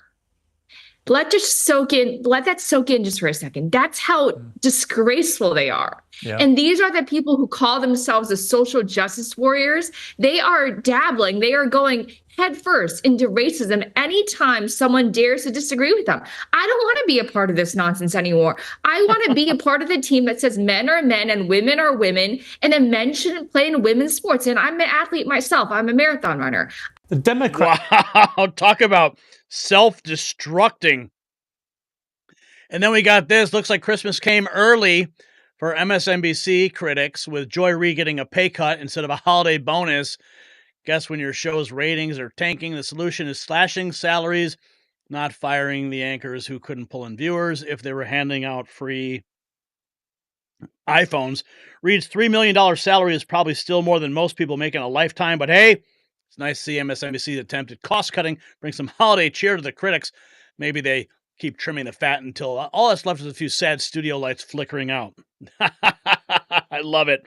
Oh, and speaking of MSNBC, oh yeah, Megyn Kelly had some choice words because her numbers are off the charts. Yeah, if you're sensitive to 4-letter words, then maybe click out of this one for a second. I think there are plenty of people there. There are people on that list who would love to have seen me without a job forever. And so I would be lying if I told you something other than I am thrilled that we, our one show, crushed NBC News on its YouTube feed this month. Crushed them. I think there are plenty of people there who would love to have seen yours truly exit the news business altogether, and frankly, who did their level best to make sure I never had a microphone in front of me again. So to all those people, I will say as graciously and with class as I can, fuck off. I'm back. You can't shut me up. Megyn Kelly for the win on that one. Oh yeah, she's not having it anymore. And the Grinch was arrested for attempting to steal inside a Texas H-E-B store. Yes, the Grinch was just arrested. This just in. So Christmas is secure from the Grinch. Here's President Trump on the election of 2024. Our movement not only won a mandate, we built a new American majority. And as evidenced by that Democrat, this is so true. Future for in the election of 2024, our movement not only won a mandate, but we built new American majorities all over the place and will define our country's future. I believe it's going to define our country's future for generations to come. That's going to happen. Amen. And it's called the Trump effect. Trump War Room posting this. After another. Since the election, the stock market has broken one record after another. The biggest gain of stock market after an election in history. That's a good sign. In a single month, small business optimism soared 41 points, which is a record. That's a record. Bitcoin has surged to an all-time record high of $108,000. Congratulations. Congratulations. And just last week, in an overwhelming statement of confidence in our leadership, the CEO of SoftBank, a very highly respected man in Asia, Masayoshi Son, you probably saw it announced that he will be investing, and only because I won the election, he made that clear, only because he has confidence in the United States, between $100 billion and $200 billion. And he's going to be investing. It's equal to about 100,000 jobs at least. And all over the world, people are investing now. They're starting the investments, and it's going to be a beautiful thing with the jobs. But they're calling it the Trump effect because even before taking office, we're already bringing in the jobs and opportunity and safety and common sense back to the USA. We're bringing common sense back. Maybe that's the most important. Common sense is returning, but not if you are on the New York subway. 28 days until mass deportations begin. This is the front page of today's New York Post. Migrants fire horror. Yeah, I saw the videos and could not believe what I was witnessing. And apparently this person was already deported once from Guatemala, from the United States, a migrant from Guatemala, doing an absolutely atrocious act of horror on the New York subway. Yes, 28 days until mass deportations begin. Trump saying that the golden age of America is upon us. Since the election, I can proudly proclaim that the golden age of America is upon us. On January 20th, the United States will turn the page forever on 4 long, horrible years of failure. Our movement not only won a mandate, but we built new American majorities all over the place and will define our country's future. The people have given us their trust, and in return, we're going to give them the best day one, the biggest first week, and the most extraordinary first 100 days of any president in American history. Since the election, the stock market has broken one record after another. The biggest gain of stock market after an election in history. In a single month, small business optimism soared 41 points, which is a record. Bitcoin has surged to an all-time record high of $108,000. We're going to stop woke. Woke is bullshit. And I will sign executive orders to end child sexual mutilation. And we will keep men out of women's sports. But something happened also in the election. All 50 states shifted toward the Republican Party, every single one of them. They're calling it the Trump effect because even before taking office, we're already bringing in the jobs and opportunity and safety and common sense back to the USA. We're bringing common sense back. We're going to embark on the most exciting and successful period of reform and renewal in all of American history. My administration will live by the motto, promises made, promises kept. We did keep our promises. We're going to cut your taxes, end inflation, slash your prices, raise your wages, and bring thousands of factories roaring back to America and right back here to Arizona. Coming soon to America, to a theater near you, right? Let's go. Let's go. Do you guys know who Glenn Jacobs is? Yeah, he is the mayor of Knoxville, Tennessee, and he's a friend of mine. I've actually I've gone to the gym with him in the past. When we had a previous studio, he was there. Interviewed him a couple times in the past, but he just released this. And being Christmas Eve, I figured I would present this to you. This is his telling of the night before Christmas 2024. I think you're going to enjoy this.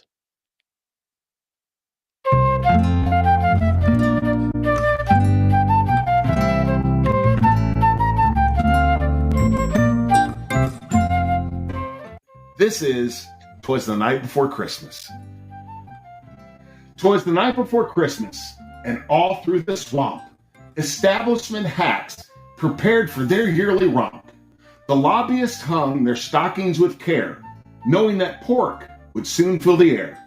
The bureaucrats were nestled all snug in their beds, while visions of bonuses danced in their heads. And Mama with her paper and me with my pen were trying to stretch our budget to make it to month's end. When out on the lawn there arose such a clatter, I grabbed my phone to see what was the matter. I opened my Ring app and quickly logged in, hoping to find the source of the din. The streets were all empty, not a soul was around, not even Tren de Aragua was there to be found. When what to my wondering eyes did appear but a big black limo adorned with D.O.G.E gear. Out of the moonroof jumped Vivek and Elon, then a figure I knew must be Big Don. Out of his car, his coursers they came, and he whistled and shouted and called them by name. Now JD, now Tulsi, now Pete and RFK, on Cash, on Tom, and Pam and Jay. Time to get to work, let's finish the wall. Now dash away, dash away, dash away all. With his red MAGA hat, I couldn't stop grinning. We'd win so much, we'd tire of winning. But not everyone was so very happy. In fact, some Scrooges were downright snappy. What? No more wars? Lamented Liz and Dick? Oh my God, the mustache is gonna be sick. Meanwhile, Chuck and Nancy packed up their junk. In their grinchy little hearts, they knew they were sunk. Kamala wept over our Christmas ballad, understanding it better than her own word salad. Gavin is busy Trump-proofing Cali, and Jack Smith bought a one-way ticket to Bali. Alvin and Fanning are saying a prayer, waiting for justice because of their lawfare. Much to the left's chagrin, Leah vacated his win, making Riley the champion she always should have been. Misgendering came the refrain so mind-numbing. Hey, it's not my fault the guy's got the wrong plumbing. As he ended his term to little acclaim, Joe made a request of Tyrus and Cain. Without hookers and blow, hunters in great pain, please relocate my little boy back to Ukraine. This 4-year nightmare has come to an end. It's morning in America all over again. Wages are up, inflation is down, and it's finally safe to go downtown. Our future is bright, no longer in limbo, and DEI has been thrown out the window. When Trump steps to the dais and is quickly sworn in, the hosts of The View won't know where to begin. With his gifts delivered and the country back on track, Trump headed home for a quick winter's nap. But I heard him exclaim, ere he drove out of sight, MAGA Christmas to all, and to all a good night. Ho, ho, ho! So, what we're witnessing this Christmas season isn't just a political movement. It's the rebirth of American greatness. As Trump declared, we haven't just won an election, we've built a new American majority that will define our country's future. While the mainstream media crumbles, with even their star anchors admitting they were wrong, the Trump effect is reshaping our nation's destiny. The golden age of America isn't just a promise, it is 28 days away. So here's my question for you. What's the first thing you want to see President Trump do in his first 100 days to kickstart America's golden age? Share your vision in the comments below. And celebrate this historic moment with our MAG Avengers collection at shop.nextnewsnetwork.com, because this Christmas season, we're not just celebrating Christmas, we're celebrating America's comeback. Wasn't that beautiful? Oh, man. All right. There's a super chat here from, let's see here. We got a couple that just came in. Let's see. Wojo, $10. Hunter didn't like my joke because it was only a one-liner. Like, all right, okay, that's funny. Okay, you got it. And then Ocean Breathes Salty. What's up? $5. Merry Christmas. We're at $232. Can we hit 250 before this show closes? Let's see. Ocean Breathes. Where did it go? Oh, hang on. This computer is so laggy. Maybe you guys will help me buy a new computer. What do you think? $5. Ocean Breeze Salty. Drone Gate. Josh Raygun, 1999. Merry Christmas, everyone. And then Love All 131, $5. God, I love you guys so much. Merry Christmas. Believe in Jesus. God bless you all. Yes, remember, Jesus is the reason for the season. Alex Bleeping Jones dropping $5, saying, you need to listen to the testimony of Michael Herrera. A great interview on the Sean Ryan podcast could relate to the drone situation. Okay, we'll keep note of that. And Scooby Dragon dropping $5, saying, what's going on with Kamala Harris and Joe Biden's resignation? Maybe I'm wrong on this. Well, remember there was that emergency meeting that disrupted their vacations, I guess. They're always on vacation. And they all went back to the White House. I think it was because there was a bomb dropped and somebody was killed. I think that's what it was. It was, I mean, I was even speculating this is the moment that Joe's going to resign. It was following that Wall Street Journal report. And I was thinking that maybe that's what we see, the 25th Amendment enacted, or Biden resigns, Kamala becomes president, last minute thing. What's up, Lee? We got our first new member of the night. Wow. Our first member. Lee Sussdorf has just become a member. Welcome to the club. And now you get a cool little icon next to your name. And we've got it set up so that once you, after you're a member for so long, your icon will change. I think it's like every 30 days. And you get like these really cool, like military style badges that are going to show up next to your name.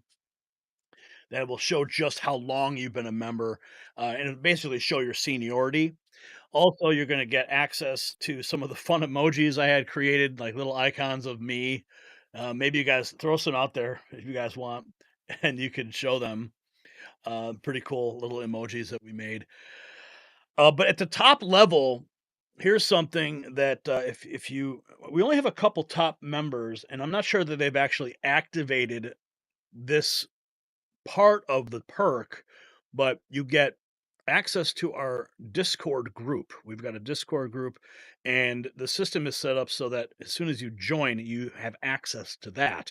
And in that, I'm in that group, and you'll have like real-time chat messaging with me. Like, because I'm in that group, I'll get a notification, and you'll have real-time communication, and you'll be able to communicate with other members in a real exclusive private chat room that we've got set up for you. But that's only available for the top levels.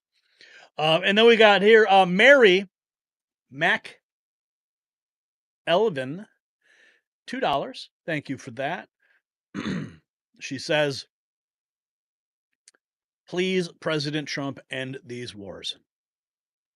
Yeah, that's on the agenda. I certainly hope that these wars come to an end.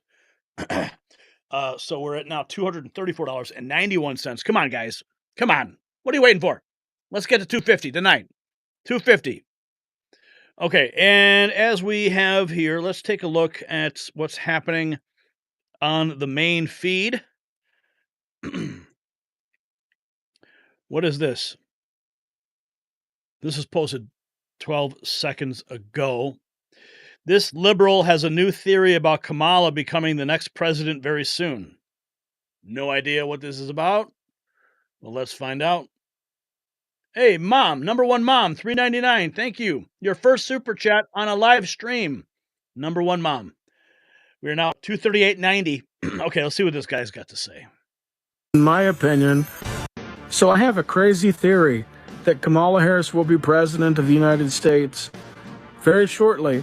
So here's where this crazy theory comes from. Biden has canceled his holiday plans, I believe, in his home state of Delaware. Kamala Harris has also canceled her holiday plans, I believe, in California, where she was going. She was rushed back to the White House earlier today, I believe. That being said, I believe they will either use the 25th Amendment to remove him, or he will step aside. This will also lead, in my opinion, to Kamala Harris officially pardoning Joe Biden. That way there won't be any potential legal repercussions for him after he gets out of office. That being said, let me know your thoughts in the comment section. I'm anxious. Wow, that's funny, because I just literally just said that. And then that was posted a minute ago. How crazy. Washington Times, American men drop out of economy as immigrants claim jobs. How nice is that? Alex Jones is going to have Naomi on his show tomorrow. And that's Naomi, and she's talking about what's going on in Germany. Man, pray for those people who were affected in Germany, man. That was just horrible. Let's see what else is going on. Jack Posobiec, the government of Panama, has been unwilling and unable to close the Darien Gap, where millions of migrants have come across to invade the United States. This is a violation of U.S. sovereignty and a hostile act against our nation by Panama. How should the U.S. respond? Oh, he published that 2 minutes ago. What else is this? This is 12 hours ago. Matt Van Swal. Hundreds of tiny homes are now being delivered by Lowe's and NASCAR to Western North Carolina just in time for Christmas. At least 100 homes will arrive before Christmas Eve for families left homeless by Hurricane Helene. Oh, man, that's beautiful. Sean Farah is, see you all bright and early on 1210 WHPT. He's guest hosting 4 hours for Cal and Co. Wow, 4 hours. Okay, 3 minutes ago, Resist the Mainstream Post. Republican Representative David Joyce and Andrew Garbarino joined Democrats on the House Ethics Committee in voting to release Matt Gaetz' ethics report. Do you want to see these representatives' primary? Well, that ethics report was has already been leaked and published by CNN. Let's see what else is going on. Question for the women on the left. When a woman gets on the subway, where's the outrage when it comes to protecting women? I'm sure she's got something to say. What else is going on here? What has China done under Joe Biden? Only gotten stronger. Unreal. Some Joe Rogan clips here. What is this? Oh my, what is this? This is one of the worst crimes in history of mankind, caught on camera. They sent aid trucks to lure starving people, then open fire with machine guns. Oh no. I don't even want to watch that. Trump's FCC chief blasts ABC in a letter to Disney's CEO. Americans no longer trust the national news media. In full report, Americans no longer trust the national news media to report fully, accurately, and fairly. He cited their $15 million Trump settlement as proof, while framed around affiliate deals. Carr's warning packed a punch.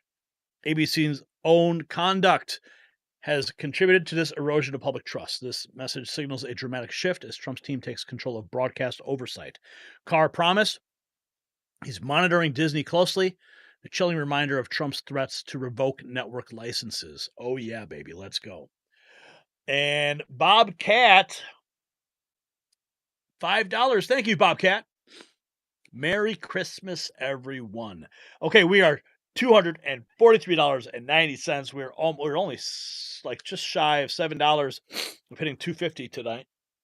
And my allergies are going crazy. Okay, what else? What is bacon? Rand Paul's annual Festivus list highlights over $1 trillion with a T in government waste. $1 trillion. Wow. MAGA voice says arrest Dr. Fauci, no pardons for him. Senator Paul has again called for Anthony Fauci to be put behind bars for lying to Congress. Yep, should have been done a long time ago. Excuse me. Mary Mac 11 is an operative. Welcome to the operative level. Great to see you. Mary, welcome to the club. Welcome to the club. All right, guys, we're only $7 away. Who's going to be the one? Who's going to put us over the top tonight? Yeah, this is funny. Declaration of memes. LMAO. Dang, those liberals got us again. Gun-free zone. Of course. Oh, really? Political polls? Are we already doing this? 2028 general election poll. Harris, 43%. Vance, 41. Yeah, right. Come on. That's a joke. Let's see here. Sassafras 84 replying to Santa Baby, hurry down the chimney tonight. What is this? Oh, well, hello there. Hello there. Welcome to Santa's house. Okay. Trump sings "It's the Most Wonderful Time of the Year." Sean Farash. Oh boy, here we go. The year. It's the most wonderful time of the year. With Keith Olbermann crying, it's so satisfying to see all his tears. Oh my God. It's the most wonderful time of the year. Resto Guy, $10, putting us over the top. Thank you, Resto Guy. You made it happen.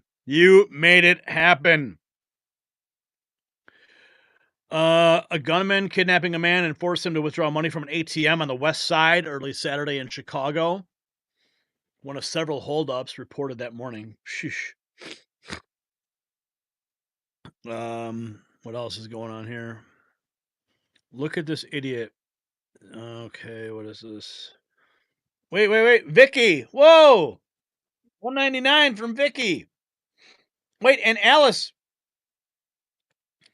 Wait, Alice, $9.99. Thank you, Alice. Oh, thank you. And Vicky, well, here's I gotta bring up Alice. Okay, there's Alice. Oh, there's Alice. Okay. All right. Show it. Did it show? Show. Click a button and it says show. Thank you, Alice. And then there's Vicky, $1.99. Merry Christmas, everyone. Thank you so much, Vicky. What is this? Okay, they should stop paying off frivolous lawsuits. Alex Jones, exclusive P. Diddy fallout. LeBron James is selling property in preparation to flee to Europe. Oh boy. Okay. Let's see. Elon Musk, 7 hours ago. You can't even have high-speed internet on a remote mountain in Antarctica. Starlink can deliver high-speed internet to locations around the world, no matter how remote. Wow.